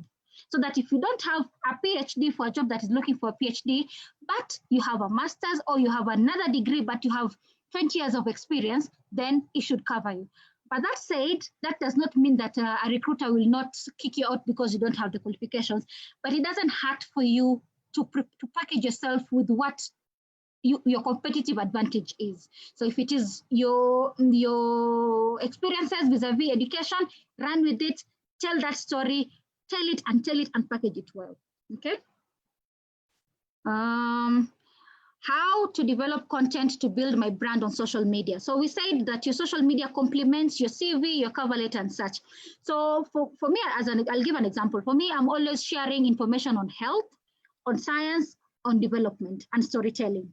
So I'm already building. So if someone wants to get information about health, COVID, this is the person you probably, maybe they do, maybe they don't, but I package myself as that person. You want to be the person that people go to for certain kinds of information. You want someone, so if you're interested in peace and reconciliation issues, share, and you don't even have to be you who's generating that content. It could be from other trusted people, the people you follow and the people who follow you. So you share that content. So you build your brand on social media, okay? The other question is, when should I hear back from a recruiter? Can I write to them? So what I did after, I'll give an example with the IFC job that I applied. I applied in December. I think they got back in, must have been in January. Yeah, January, I did some interviews with them and then they went quiet. They went quiet because COVID had just kicked in. People were working from home. So I just wrote back. I said, you said that, well, of course, politely. And with the person who has been reaching out to me, telling me, you've been scheduled for this interview, you've been scheduled for that interview. So I wrote to them and I told them, so I was just checking in on the update of my application. You're not asking for if they have a final word, you're just asking them when, or basically asking them about an update. It's very vague, but also it's also very direct because you're asking them to give you an update of how far you've gone in the interview process. How soon can you write to them? If they said they're going to get back to you in 2 weeks, give them the 2 weeks and a day. If they say they're going to get back to you on Friday, give them Friday and a day. That way, if at all there's a delay somewhere, it doesn't look like you're also pushing them, but also it doesn't look like you're not interested. Again, it depends with the recruiter. It could look like you're taking initiative. You want to know how it's going, but it could go so many ways. So you need to find a balance of how you can do that. Okay. Social media presence. Should I have 2 accounts? No, have one that speaks about everything. Because imagine if a recruiter notices that Eunice Kilonzo has 2 accounts, one that is formal, and then one that I am all over the place, I abuse people, You don't want to be that person. So I would advise have one account and think about how you want that profile to look like. Okay. How am I underselling or overselling myself? I would advise each of us to oversell ourselves as global professionals. Please sell yourself completely. Underselling is when you do not look at the job description and you do not speak about your qualifications and does not speak about your achievements. And that's why I insist. In your CV, do not talk about roles and responsibilities. That is good. We can tell that you have roles and responsibilities. But when you talk about achievements, you are definitely not underselling yourself because you're telling them, as I came in as a communications assistant, I was able to achieve 1, 2, 3. So how you're underselling yourself? By not discussing about your achievements properly. And the other thing I've noticed also, and I've had this several times, is that if you compare a woman applicant and a male applicant, a woman applicant will say, I am not applying for that job, I cannot speak French. But French was either or. We lock ourselves because of the things we feel we do not have, which shouldn't be the case. My argument is, you know what, it doesn't hurt for me to try. This is it's on email, so I'm always probably spending my data. So apply. Do not undersell yourself by not even applying in the first place. You see a job, and you'll see some jobs like the one that I wanted us to discuss, the terms of reference on the consultancy. At the first look, you probably say, research communications. Me, I don't think I'm capable of doing that. But what that means is basically they're looking for someone to translate research. And translating is, can you speak in layman language? So don't disqualify yourself and say, and even when you're packaging your application, just saying, I'm a communications expert or I'm just a journalist, without saying, as a journalist, you're constantly unpacking complex information. You're constantly being given data to look at. You're constantly being told this research has been released. You're the one who is making it simpler for Kenyans to understand. I mean, if there's no other way of unpacking research, then I don't know how else you're going to package yourself. So quit underselling yourself. You are qualified, you are good, you are great even. You need to package yourself as one. And so if your CV is underselling you, remove it from that folder, delete it, and start afresh. I would rather you oversell yourself and then you can go and defend yourself on the other side than undersell yourself and nobody calls you. Okay? So Can I say something on that? Can I say something on that? Yes, yes. Sometimes we assume because we are communications people, we can also work on CV. It's okay to get a professional, someone to do your CV that's a professional, and there are so many, not just me. There are very many CV writers, but when they write for you, integrate it also. Get to understand what they have done for you. Don't just assume this is from a recruiter, it's a good CV. Take it, read it through, analyze it as a communications person, as a media person. Sometimes even has typos, and you're a comms person. Your work is proofreading documents, but it has typos. So always make sure that the CV you are sending out is actually marketing you. Yeah, so share it with other people, let other people look at it, and then actually even have other people look at it as if they are recruiters. Let them say, I don't think this cuts it. Nah, I don't think this particular thing works. Just remove it. So have other people review it, because we've seen our CVs for so many times. You've probably been looking at it and mulling over it, and sometimes some of these errors you might miss them. Okay. Another question is, how do I explain the gaps in my CV? And we see this a lot with us young ladies, when we have to go, either we go back to school for a master's, or you traveled abroad and then it didn't work out, or for a health reason, or you took time out because you needed to start a family. How do you package? How do you explain that gap in the CV? So I'll give examples of how you can do this. One, be present in your networks. So by this, I mean, you could have gone, say, on maternity leave for 3 months or for 4 months. But during this time, you're following what people are sharing. You're probably attending webinars, you're attending training, if you can, that is. That way, that gap will be filled. You say, you won't even have to say, I was not working between this time and this time. You can actually have it as, I was taking this course. Because sometimes when the moment you explain yourself and say, oh, I had a kid and at the onset, sometimes it could lock you out. And we don't want to be locked out because of things that are beyond our control, beyond who we are and what we can do. So I would advise, if whatever reason that you're going to take a gap, build skills. That is when you're going to take opportunity to learn how to video edit, if you can, that is.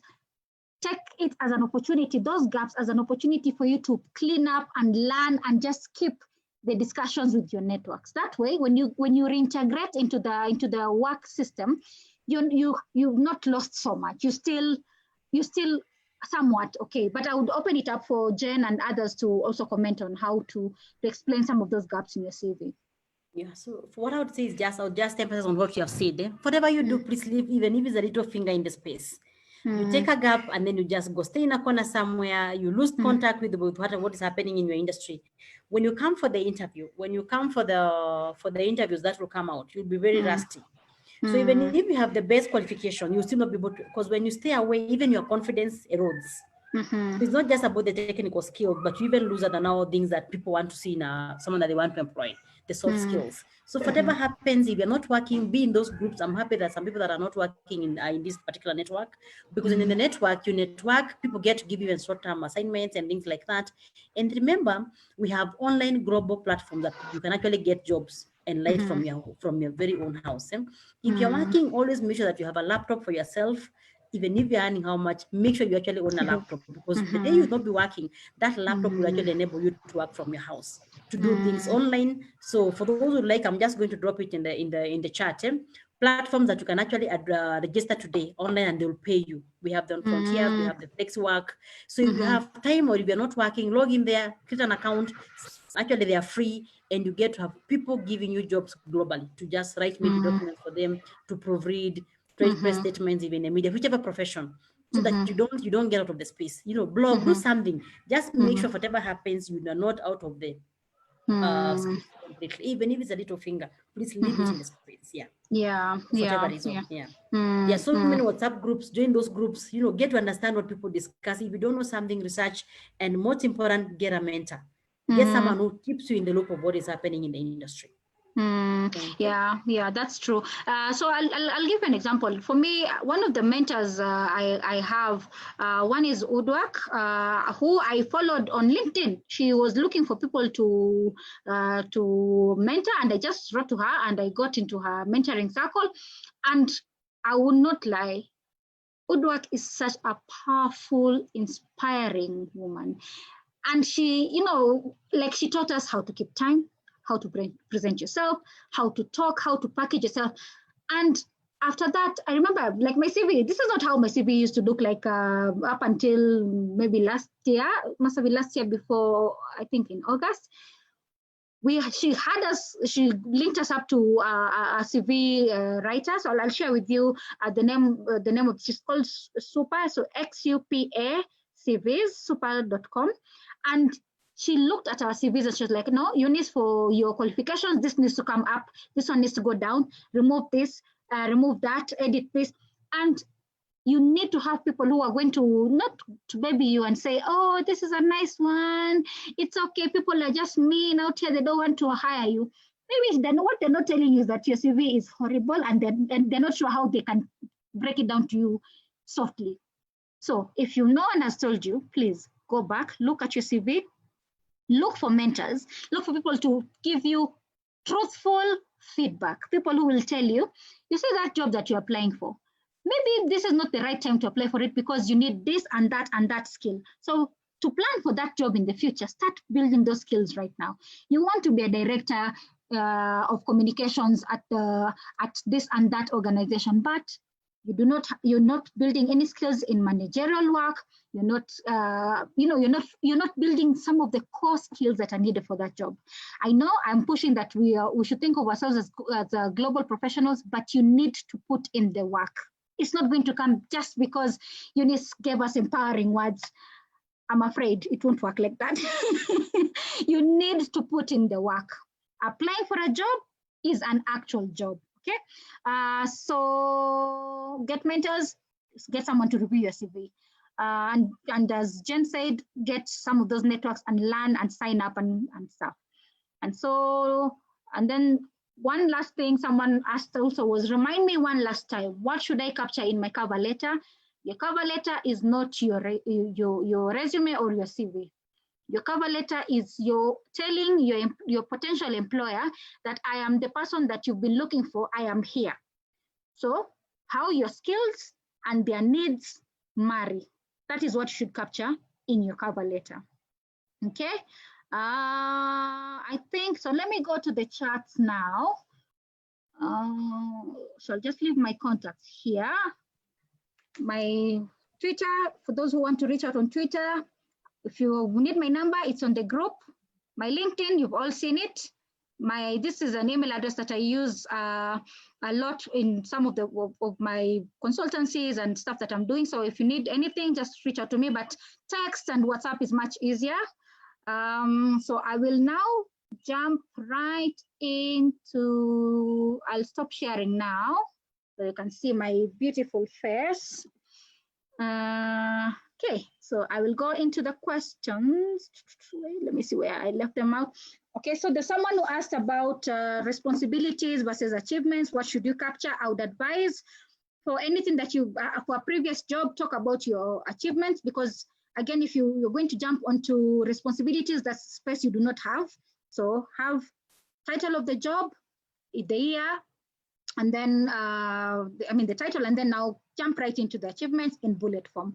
Responsibilities maybe for your current job. That one you can have responsibilities, but for past achievements, okay? What happens if you do not have any experience, any form of experiences? Maybe you're just from school, you're graduating. What I would advise you is, this is how I did it when I was in campus. That was in 2013. I was applying for jobs. I was supposed to be graduating in December. So I told myself, I've come all the way to Nairobi. I'm from Mombasa.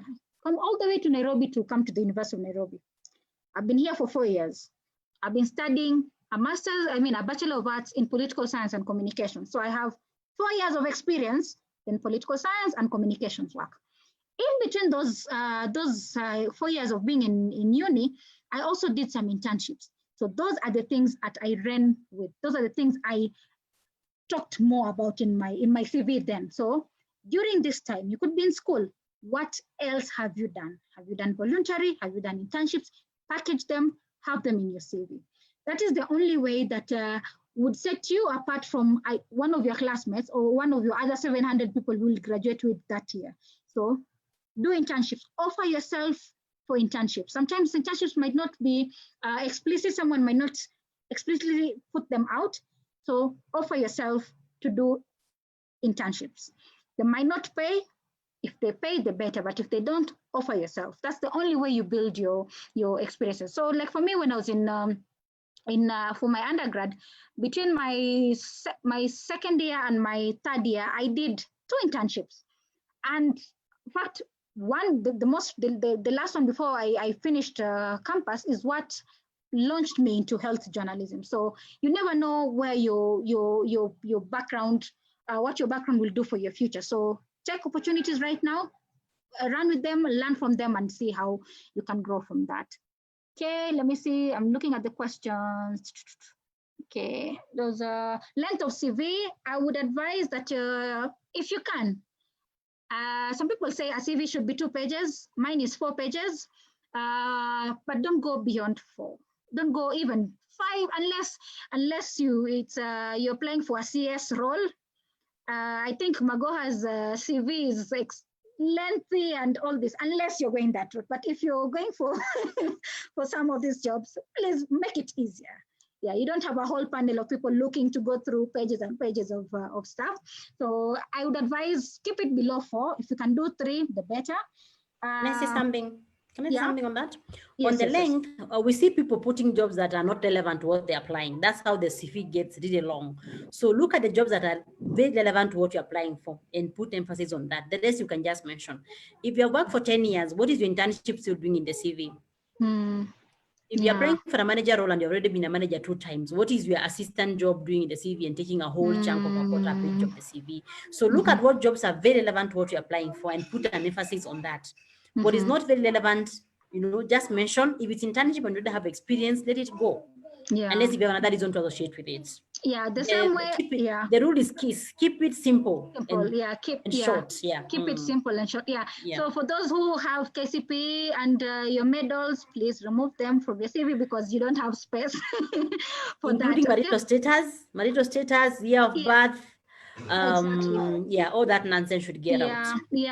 So and don't state the obvious. Don't state that your CV is your CV up there. You don't need that. Go straight up to your name. You don't need to include again, as Jen said, you don't have to say I am married with 2 children. Someone could just use that against you. You don't want that. Remove it. Or you say that I speak Kalenjin. Remove it because someone was going to say, Askers just want these kinds of people. Remove.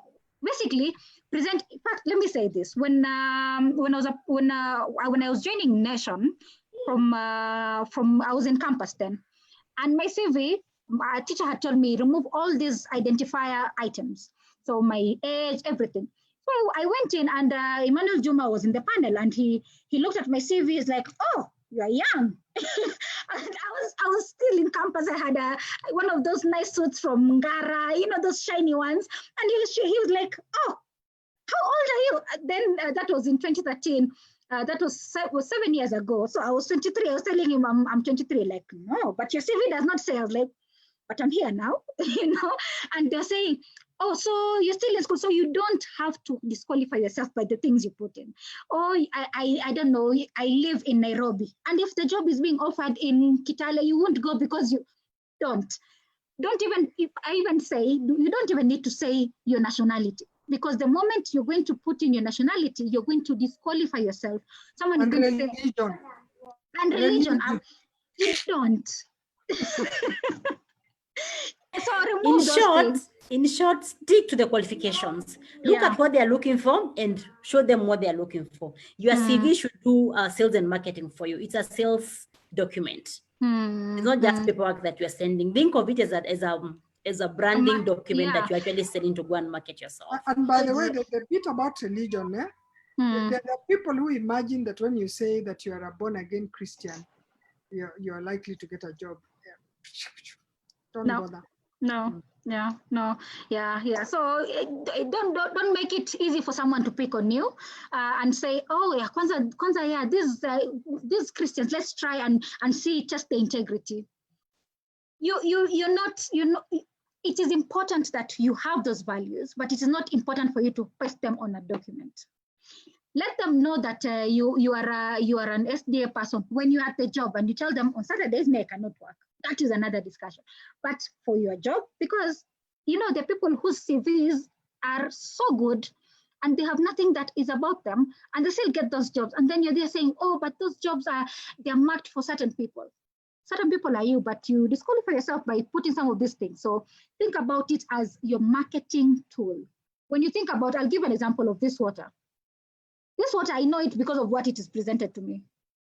I don't know who was involved in it. I don't know where it was, like the identifier things that would make me disqualify it. I'm not on that. So do the same. If I will emphasize anything else, do not disqualify yourself even before you start. Don't. Okay. Don't have a degree. That should not stop you. Don't have a degree. Okay. Men always apply exactly for jobs. They have 80% of the qualifications, while us, we want to tick all the boxes. No, you have 60%, and you can learn, because again, a recruiter does not want someone who is complete, I imagine, because what else are you going to learn? If you come in as 100%, you are not going to allow an opportunity for you to learn. So you want also to give a flexibility of, I am willing to learn about Canva, or I'm willing to learn about X. So package yourself as someone who's complete but not quite there yet. I don't know if that makes sense. Okay, someone applied for a job and found themselves shortlisted with their bosses, 10 of us, which is intimidating and hilarious. Okay, good that you applied with your boss. I pray that the next time, for the next job, that we all apply with some of our bosses and we are qualified for those jobs, and that your boss would sit and say, yeah, actually, I saw it, but I wasn't quite sure.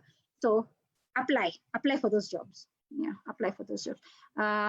People who don't, on calling recruiters, people don't follow up applications. Some people ask if the recruiter has received the application. I don't know. Okay. Eunice, can I suggest something? Now that I think, I'm not sure how much time we have by now, but I'm thinking, because people are within the chat, it's easier for them to just ask the question, so that you don't have to go the trouble of going through all the list again. And because there are many comments in between those questions, okay, people have probably marked them for you before, but we haven't done that. Okay. Is it okay that people can just, Sorry. Actually, on the Q&A, there are 6 questions. Just at the top, there are the Q&A. Yes. Okay. Maybe you may start with that. Then I'll look at the chats and see if there's any question that is not addressed in the Q&A. Then I'll prompt you there. Okay. Thank you, Esther. Thank you. I've seen them. So someone is asking if you're to skip some professional experience that is not relevant to the job, your CV will have some gaps. Will that not work to your disadvantage? I think Jen mentioned this. It's something, if a job is not going to help you in that job, please don't put it. You don't need to put so many things. How to fill in some of those gaps? Well, it depends. It depends on how you package it. I think it's how some of the things that you choose to highlight. So for instance, if you did a job as a comms assistant somewhere, and you did something, a comms assistant in a car shop, for instance, and then you're applying for a comms role at a hospital, someone would say, but you don't need that comms assistant job that you did at a car, that place. However, not everything that you did there is worthy for you to mention. You can choose to highlight some of the things that worked for you and that speak to the job. So you don't have to put everything. It could just be a simple comms assistant at a car dealership, and I managed X, Y, Z, which speaks to the job without having to delete the whole thing. But for internships, if you're not a graduate, shelve them. You don't need to put them on your CV. How do you balance your 8 to 5 and volunteer work? So this is something that I will advise you. And I would want us to think about this. A day has how many hours? A day has 24 hours, right? We sleep for 8 hours. What is left? 16 hours. We work for 8 hours, right? What do you do with the other 8 hours? That extra 8 hours, you could give 2 hours of your day to volunteer online, to mentor someone, to do, so that you are using your hours in such a way that it still works for you. 8 to 5 could also mean that you could be free over the weekends.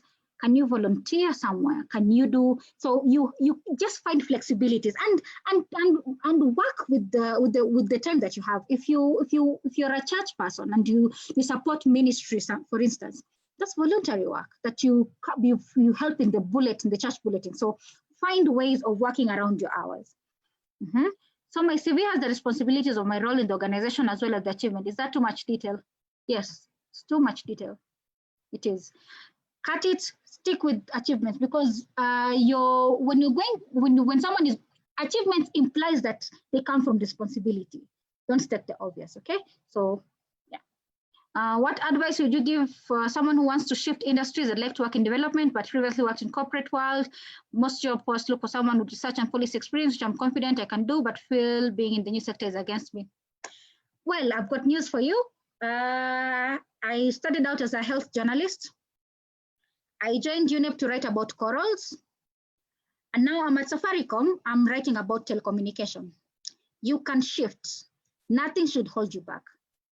You are a comms specialist, meaning you are not a health communication specialist. It is good if you can specialize, but do not limit yourself. You see a job, you think you can do it, package yourself as an all-rounded comms person. Because what is happening right now, where we are, some of us are in the beginning of our career, some of us are in the middle level, some of us are already on those director, managerial, executive director roles. But for you to get to those roles, and even through these stages, you need to stop being a specialist and becoming a generalist. So that's what I'll advise you. Don't go in and say, I'll only be writing on police matters, and you only stick to that. Start progressively getting other things onto your table.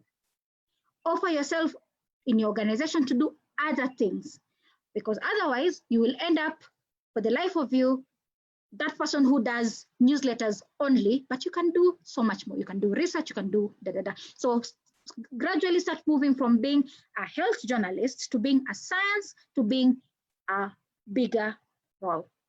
Okay, I've worked in the same place for the past 5-7 years. How can I make my CV not look stagnated? So I imagine in the 7 years of you being in that role, it's not the same way as you started. Maybe when you started, I'll give an example, like in the newsroom. When you started, some of those who were there before us, they used to write their stories, and then I think they would write them and then they would be measured or something. Slowly they moved into technology. Then they started putting all that information into a software and such. So I'd want you to think about the same way. In those 7 years, do a timeline. Get a book, draw a timeline. Mark milestones. When I started, this is what I used to do.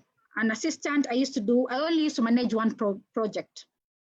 And then after 2 years, I was given 2 other projects. That's growth. So you have 3 other projects. And then I grew that way. And that is the only way for you to see where you've come from and where you are capable of going. You don't want to keep saying, me, I was a comms assistant. And if you're comfortable being a comms assistant or whatever role that you are in, you need to challenge yourself. If you used to think of yourself as I'm just a journalist, I'm only writing texts, I'm only a writer, please start producing videos. Start taking photos, start doing infographics. Because out here, people will not, your one skill only will not help you. So if you've been in a place for 7 years, mark the milestones and speak of them as your achievements, okay? And so if you started out as a comms assistant and maybe right now you are the comms communications lead, have your current title there so that you're not talking about yourself as a comms assistant, and then build it as you go, okay? Can I say something? Yeah. That makes me speak about career planning. Eh? So it doesn't matter what job you have now. That's the job that you're doing. It's not your career, it's a job. So a job and your career are 2 different aspects. You have a career to manage. So you have a job and a career. So for you to manage your career, you need to know, where do I want to go 5 years from now? That's a real question that you're asking them. But for you now, you need to answer that and actually have the way you've been saying, have the milestones that you plan to achieve. And do your own skills gap and see, for me to be a manager the next 3 years, what am I missing now that I should start working on now? That means you look at the advice for managers today. As much as you're not applying for officers, start being futuristic. Look at the job for managers that will be looking at in 3 years to come. What skills are they asking for? Apart from the masters, what skills must you build? We need you to be managing people. Where do you get that experience from? So be futuristic and start planning, and don't let your employer manage your career. Let them own your job and they can fire you tomorrow. But for your career, please manage it and know that it's your business. You can't delegate that. So don't complain and say that I've been an assistant for 7 years. You're the problem, not them. Because the world is, like she said, the globe is waiting for you. So if you feel you're not done with being an assistant, start planning to move to the next level. It doesn't have to be where you're working. Go to the global space. Yeah, and I'll challenge those of us, those of us who are comfortable where you are. My friend, you are not growing. When you wake up and you start thinking of how am I changing, how I am doing what I'm doing, you are growing. But the moment you say, maybe I'm okay being a journalist, I'm okay being a stop, you are not growing. And I honestly do not pray for any of us to be in the same place and not choose to grow. You need to grow, you need to challenge yourself. As Jen says, be futuristic. Okay, how do I go about presenting my interest for a job without making it look like I'm over-accomplished, especially in a scenario where I'm a director of a startup consultancy, but I'm still looking for employment? Apply. That is your qualification. Do not come down to someone's level. Do not undersell yourself, because you do not know what the recruiter is looking for. The recruiter could probably be looking for someone with certain expectations, but then if you give them something more, they're definitely going to start looking up there. So apply. You feel like, oh, I'm a director of a startup consultancy. This is that. What that tells a recruiter is that, one, you can manage teams, you can set objectives and you can go for them, and you still want to learn. So apply. Don't cut yourself short. Don't sell yourself short. Apply. Okay. Please speak to having a photo in the CV. Some applications request for it, while some do not. Can one have it as a standard in their CV? Well, unless you're applying to be a model, you want to have a CV with your photo. But otherwise, unless it is explicitly stated, maybe not, because there are places where you'd apply with it and then you'd be biased against it. But my husband we were just talking about this, and he was sharing how sometimes some of the applications that they get, someone is in a suit, someone else is in a t-shirt. The person in the suit looks like they could do the job, and the person in the t-shirt looks like they are not serious. Well, it could not be the case. So if you can avoid the photo, unless they ask for it, then you can include it. It goes back to saying that you're sticking to the qualifications. How you look really is not a requirement. If they use that to hire you, then it is discrimination, and they don't want to be hired Yeah. for your looks, you know. Exactly. So if it is requested for, please remove it. It's not if you feel like, I don't think it has any space in your CV, unless if you think in that particular industry, like in Dubai when they are recruiting, most CVs for Dubai always have a photo because of that particular culture. So unless if it's for that kind of context, I would advise that we keep away from photos. Okay. Then there's another question. I would like to get a mentor from the group. I think this will help me grow. I agree. I have a diploma in journalism and mass communications, graduated 3 years ago. I've not been able to get a job yet. True. Get a mentor, get someone who can work with you. Secondly, help you grow. Yes, you need someone who has been ahead of you to tell you this is where the future looks like. They can hold your hand. That you have a diploma in journalism and mass communication is not a disqualification. What experience did you get while you were doing your diploma? What voluntary unpaid work, unpaid skills and experiences have you gained so far? If you've not yet gotten a job, maybe it could be as a result of several things. It could be because the jobs are not there. It could be because you're waiting for the jobs to come to you. What I would advise you, go look for the jobs. Volunteer yourself. Volunteer yourself. If you work in networks or social organizations, I know now it's a bit difficult because of COVID and all that, but if you work, if you serve in a church, or you serve in a mosque, or an institution that, an institution that has people and you can put your skills to use, tell them that I want to start taking photos during our put to use your skill, because some jobs will not find you. You'll have to go and look for them. So don't wait for that job to come. Yeah. So Jen can answer. For me, I just want to, sometimes we stick to only one lane. If you train as a journalist, you're looking for a job in the news, in the TV stations. But the other jobs that you could do with your skills that are not actually in that particular, like for people for comms, say you have so many things that you could do.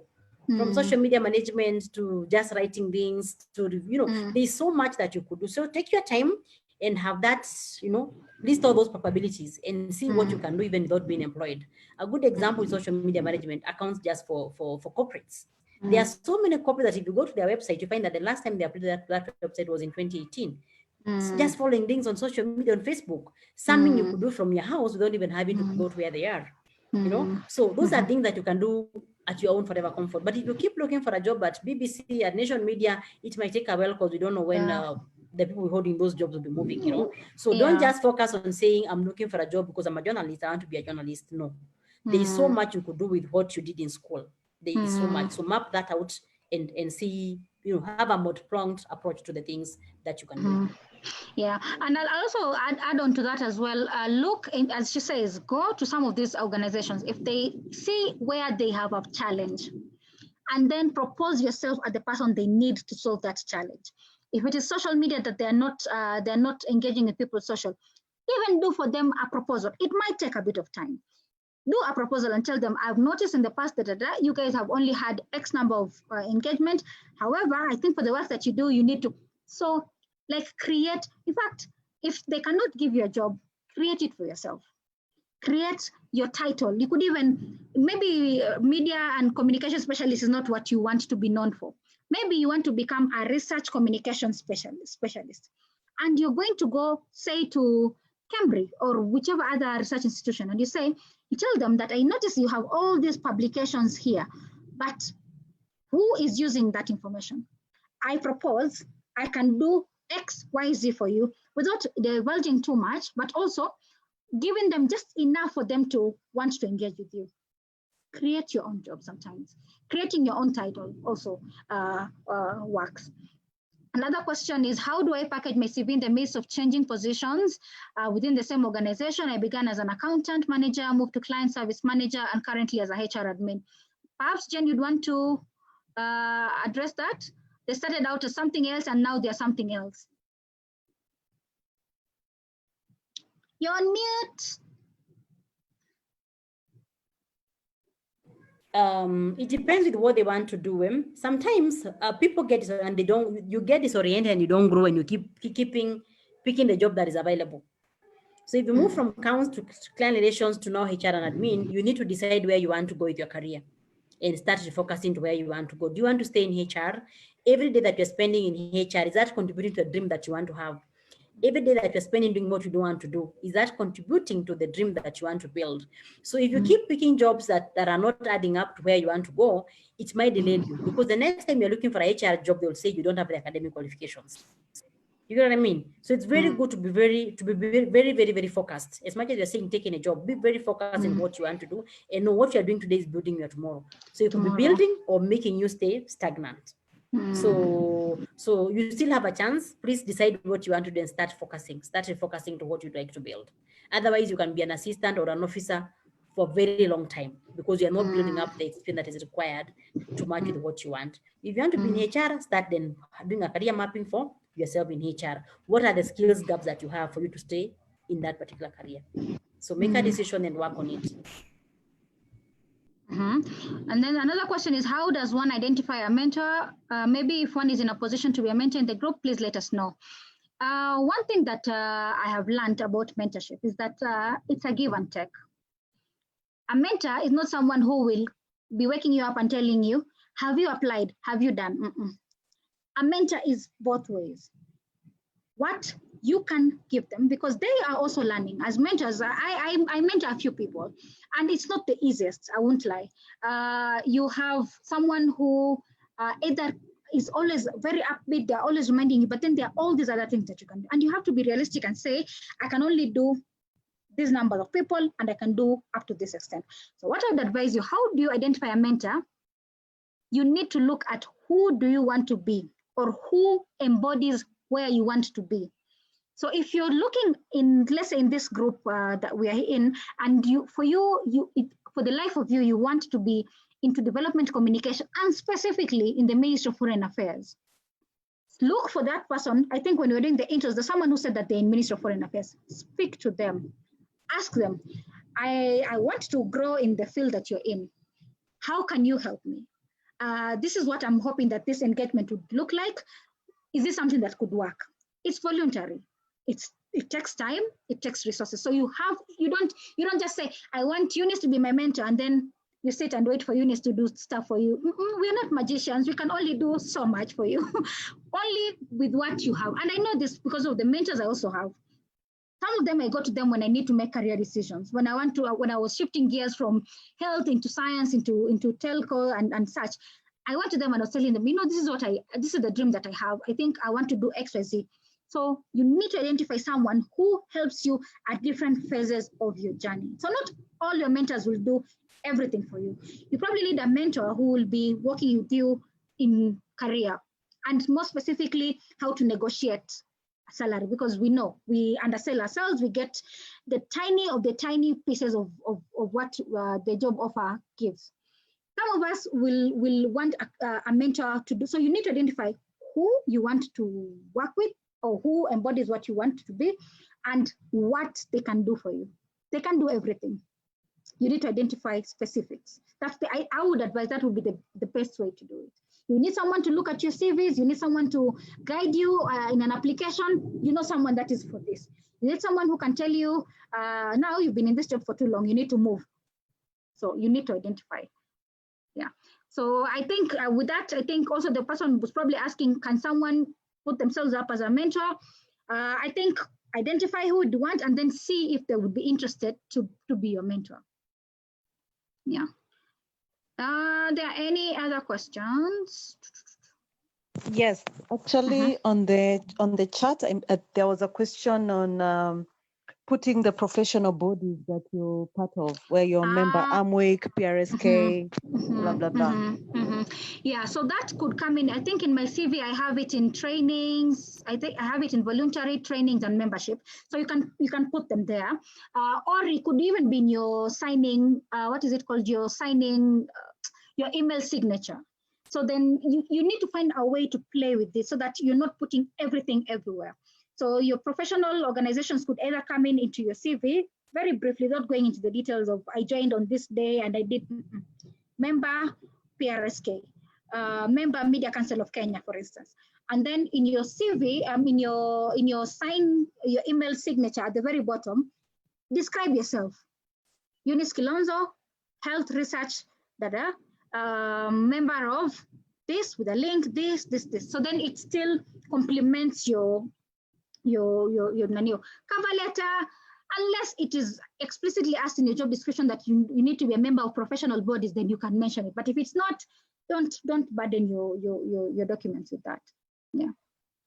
Another one was on the education section. Can you include the trainings that you've gained either from the organization, the way your employer organizes some trainings? Do you include that in the education section, or where does that go? Yeah, you can have that in your education, but my only concern with the education is that you'll have so many little tiny little checkers. What I would advise, have that in trainings, so that it's not in your education. Your education, you want it to be quick and fast, 5 educational things that you have. And then in your trainings, then you can have, even with links to say some of those places, and when in an interview panel, you can also discuss that, I saw that your organization is interested in I actually am a trained first aid something. Then you can bring it up. It could be something that you could use in your interview, but you don't have to burden it in your education section. Put them in your trainings. Can I say something there? So it will depend with what the job description, what the advert is asking for. Even the advert, they're actually asking for some of those trainings that you have gone, because it comes, sometimes you have gone for 10 trainings and most of them could be relevant to the job that you're applying for. But if 2 of those are key for the job that you're applying for, then you can have a section of not just education, but education and professional qualifications. So you have your education, just tertiary level, not primary and high school. And then you can mention the 2 that you feel are very relevant for this particular job. Because not all the trainings that you have gone through will make sense to this recruiter, to the employer. So have that judgment. So it's not fixed on a stone on what should come where and all that. The key thing is know that this is a marketing tool and you have to showcase what will make the customer want to meet you. You need to have that frame of mind that you're sending this document as an advert. What will make me go for this particular brand? Showcase that. If you keep writing things that are too much, that are not going to inform me to want to meet you, it means you are taking space for things that I should have seen. So in your first page of the CV, make it that you can actually have your experience, your competencies, and your education in that first page. Most of us don't go over to the second page. The time I'm turning to the second page is because I've liked what I've seen already.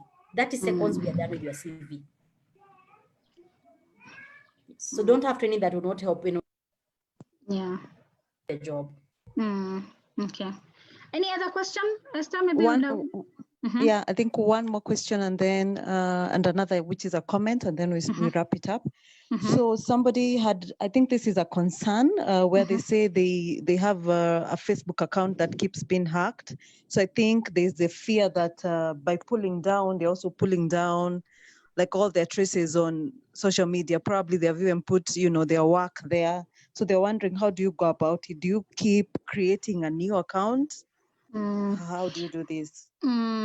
Yeah, I can imagine for some of the roles some of us do, we are always, we're in the limelight, so people see us, people know us. What I would say, don't post something that you'll be sad to lose, especially on Facebook. So if you think maybe where this particular content would make much more sense is your LinkedIn, have it in your LinkedIn, because recruiters are probably swarming around your LinkedIn than they are on your Facebook. Facebook is okay, but if at all something gets lost there or someone hacks that account, too bad, terrible loss, but you have it backed up elsewhere. So what I would say is even what you're sharing, have a backup of the backup. So when you're having that on your Facebook, have it on your LinkedIn, have it sent to yourself on email, in a PDF, sent to yourself, just in the event that someone comes and messes you your account and you lose all that, you still have that content that you can refresh it. So do you need to set up a new account? I think this will be a continuous journey. You'll be hacked, you'll create another one. I think that's a lot of work. Some files you can choose which one you're willing to lose and say, cheers, that was good, that was a good account, but now LinkedIn is where my real true self exists. Okay. One more thing, how long should one stay in a job? Like what's the maximum, minimum time you'd think is enough to stay in an organization? Feels like a judgment call, that one. Yeah, I think A job, okay, this is how I do, this is how I move. Let me give my example. I go in with an open mind. I go in to learn. I go in to share. When I realize that I have learned, I have shared, and I am at the ceiling, there is no more growth, then I start thinking I need to move. That's how I do it. So some of this could be I need to learn, I need to share, I need to grow.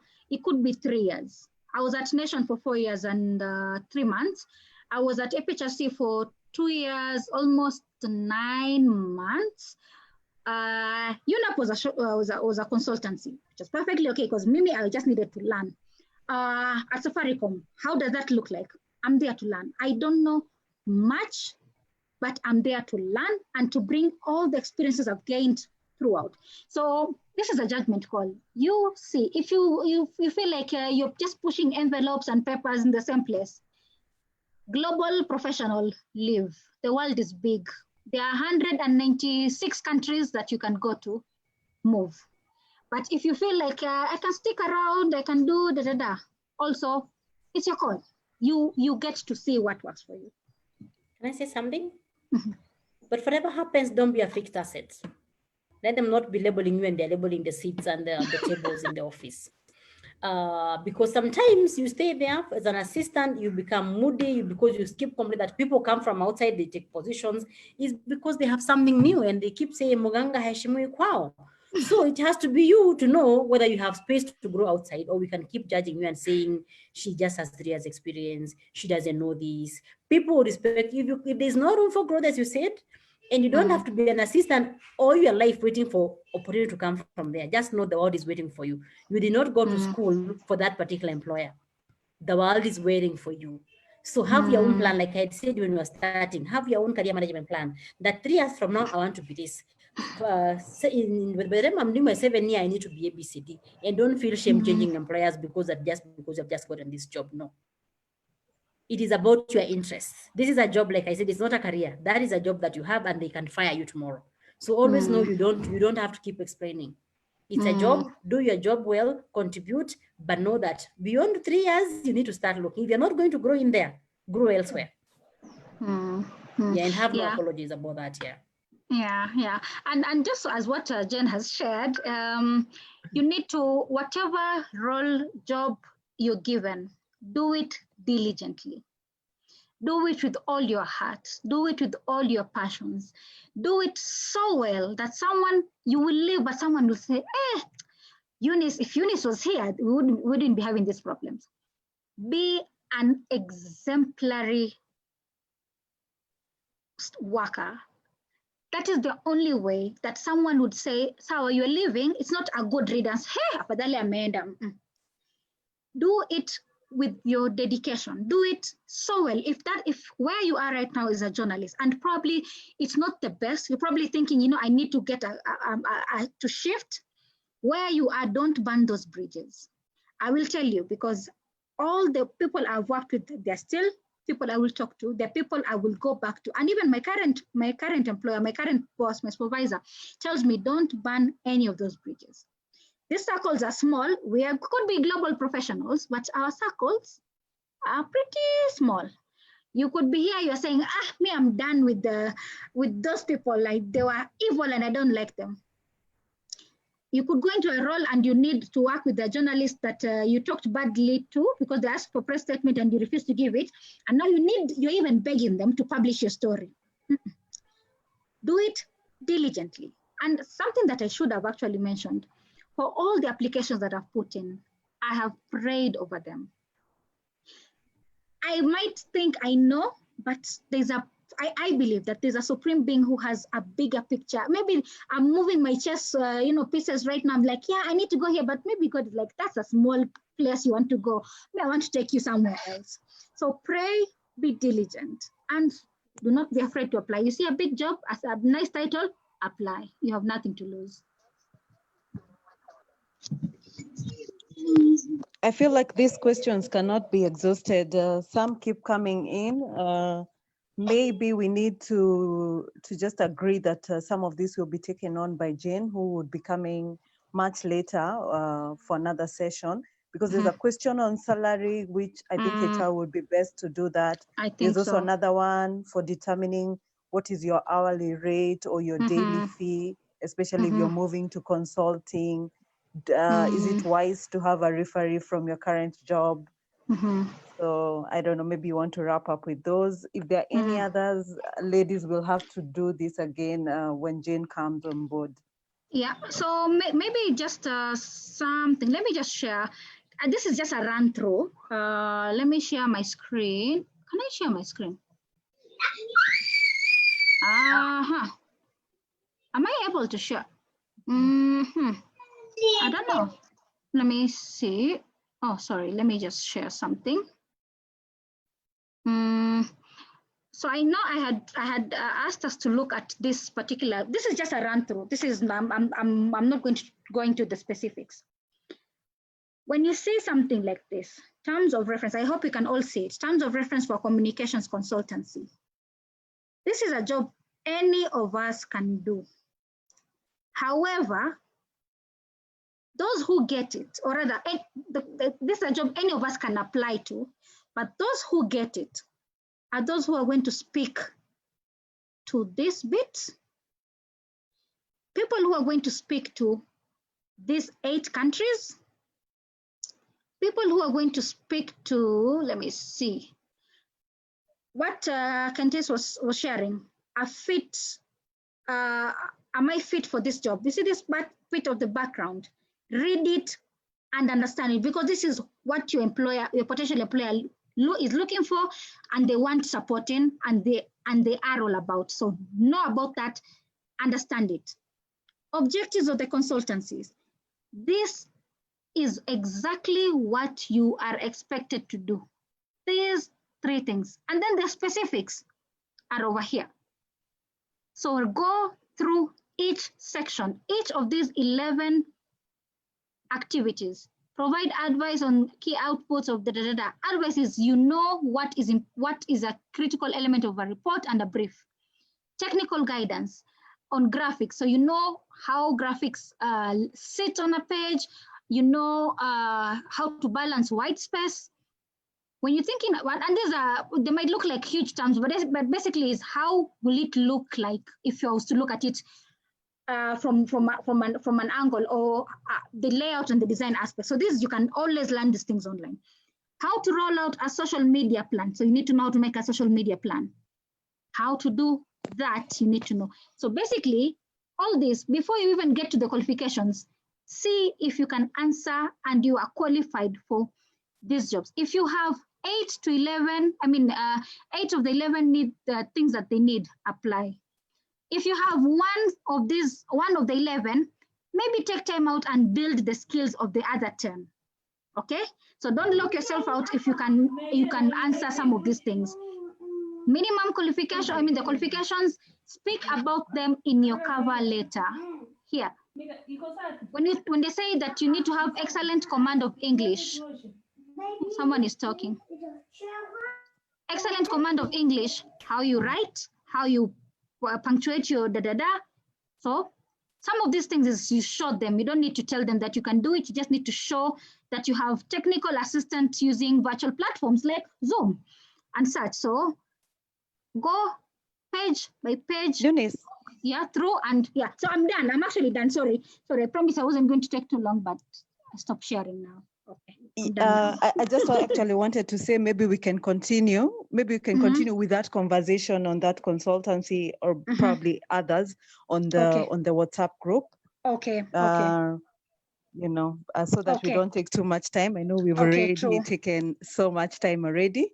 So first of all, it's just to thank you. Thank you so much, even for just the opportunity, for even sharing these insights, and even for all the participants. People have just been chipping in, Jane, Kentis, and we really do appreciate that. Just that chipping in helps us to learn, and I'm sure all of us have something that we're going to pick from this, tweak our CV, apply, and when you're successful, please share in the group, because it helps to reinforce the message that this information, it's not, these jobs are not just for a few. If you take the information, if you work on your CV, if you do what you need to do, it works for everyone, not just a few. Yeah, and then just to wrap up, we'll invite Kentis just a minute, please, to just give the closing remarks. So Kentis, most of you probably know her, but let me just do a small intro that she's specialized in strategic PR and communication at Impact Africa Limited, and actually she'll be taking us on for the next session, which will be grant proposal writing.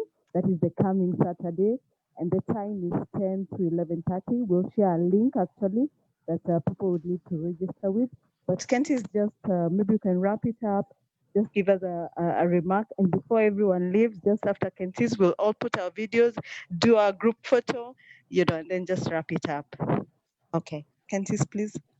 I just want to say three things. Number one, something that I have seen emerging that seems to be working pretty well. People are doing their own websites. And so you have a website, and on that website, you put your portfolio, you put stuff about yourself. That's something that you need to look at. I know two guys that I have been mentoring, and they've come up with excellent personal websites. It's something that you want to consider. Number two, I have a guy who is working with me currently. He came in and asked me that he wanted to learn, and he told me he does not want to be paid anything at all. And so he volunteered and he learned, and now I've hired him. He had been out of a job for like three years or something like that. And he offered himself. I didn't have a position, and he said, I just want to learn, and I don't want to be paid a thing. And so he kept coming, and now I have hired him. And the third thing I want to say, having worked in government and in parastatals, a number of people who are working in government, and government, you can build your career there and stay in the same place forever. A key thing, a key word that Jane pointed out, and so did Eunice, is growth. Actually, what matters about your career is where are you growing? And growth means that you are adding a lot of skills around yourself. And please, don't limit yourself to skills in communication only. Please grow your skills in finance for non-finance people, grow your skills in people management, grow your skills in research, because you will need all these skills in order to come to the next level. So your growth should not just be in, now I can produce a 1,500 word article in 2 seconds. That's not it. Your growth needs to be in other skills that enrich your CV to help you grow into management. Look up things like project management. Look up things like analysis of statistics and things like that. And I want to leave it at that to tell us all that your career is spoken out in your CV. You cannot have a good CV that does not have meat. So please have the meat that will enable your CV to have the strength that it should be having. Thank you so much.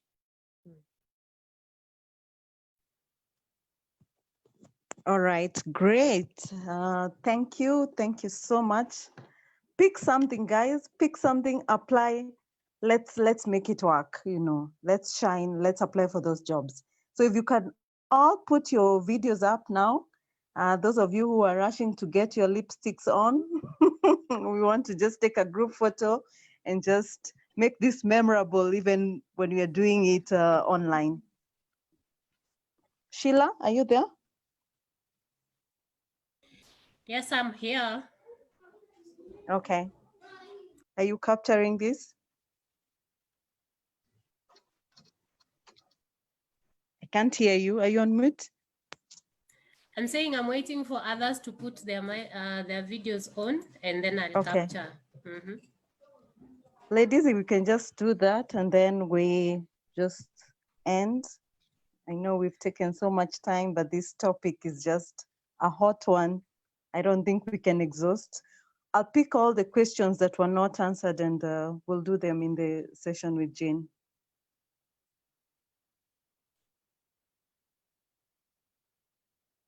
Can you see us?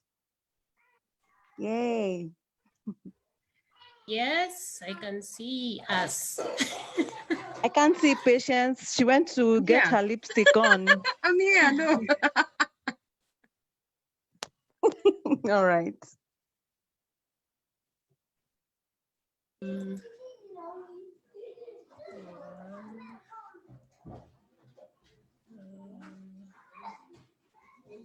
Are we saying cheese? Yes, Sheila Yeah, should we get can, us. Are we all we there? can say, Or at least a Terry, majority of Joy. us? Yeah, majority of us are. Yeah, because actually some people say they were multitasking, they were working, but I think listening. I think So they may not be on video. Okay, I think that, okay. So I'll take it like that. So can we say cheers or ngwashe? You know? All right, maybe together. 1, 2, 3. Say cheers. Cheers. Awesome.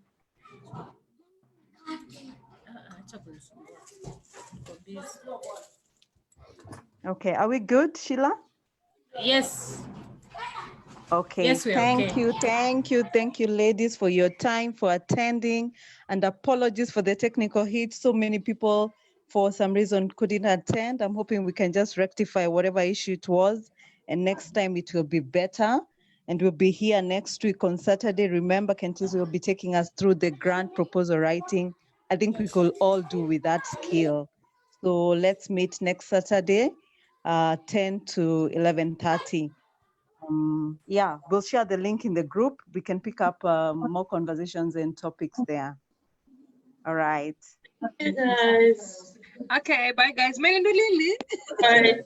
Thank you. Bye. Bye. Bye. Thank you. Thank you, Thank you, Eunice. Nancy. Thank you. Bye, Auntie Shirley. Thank you. Oh, it's so good to see you.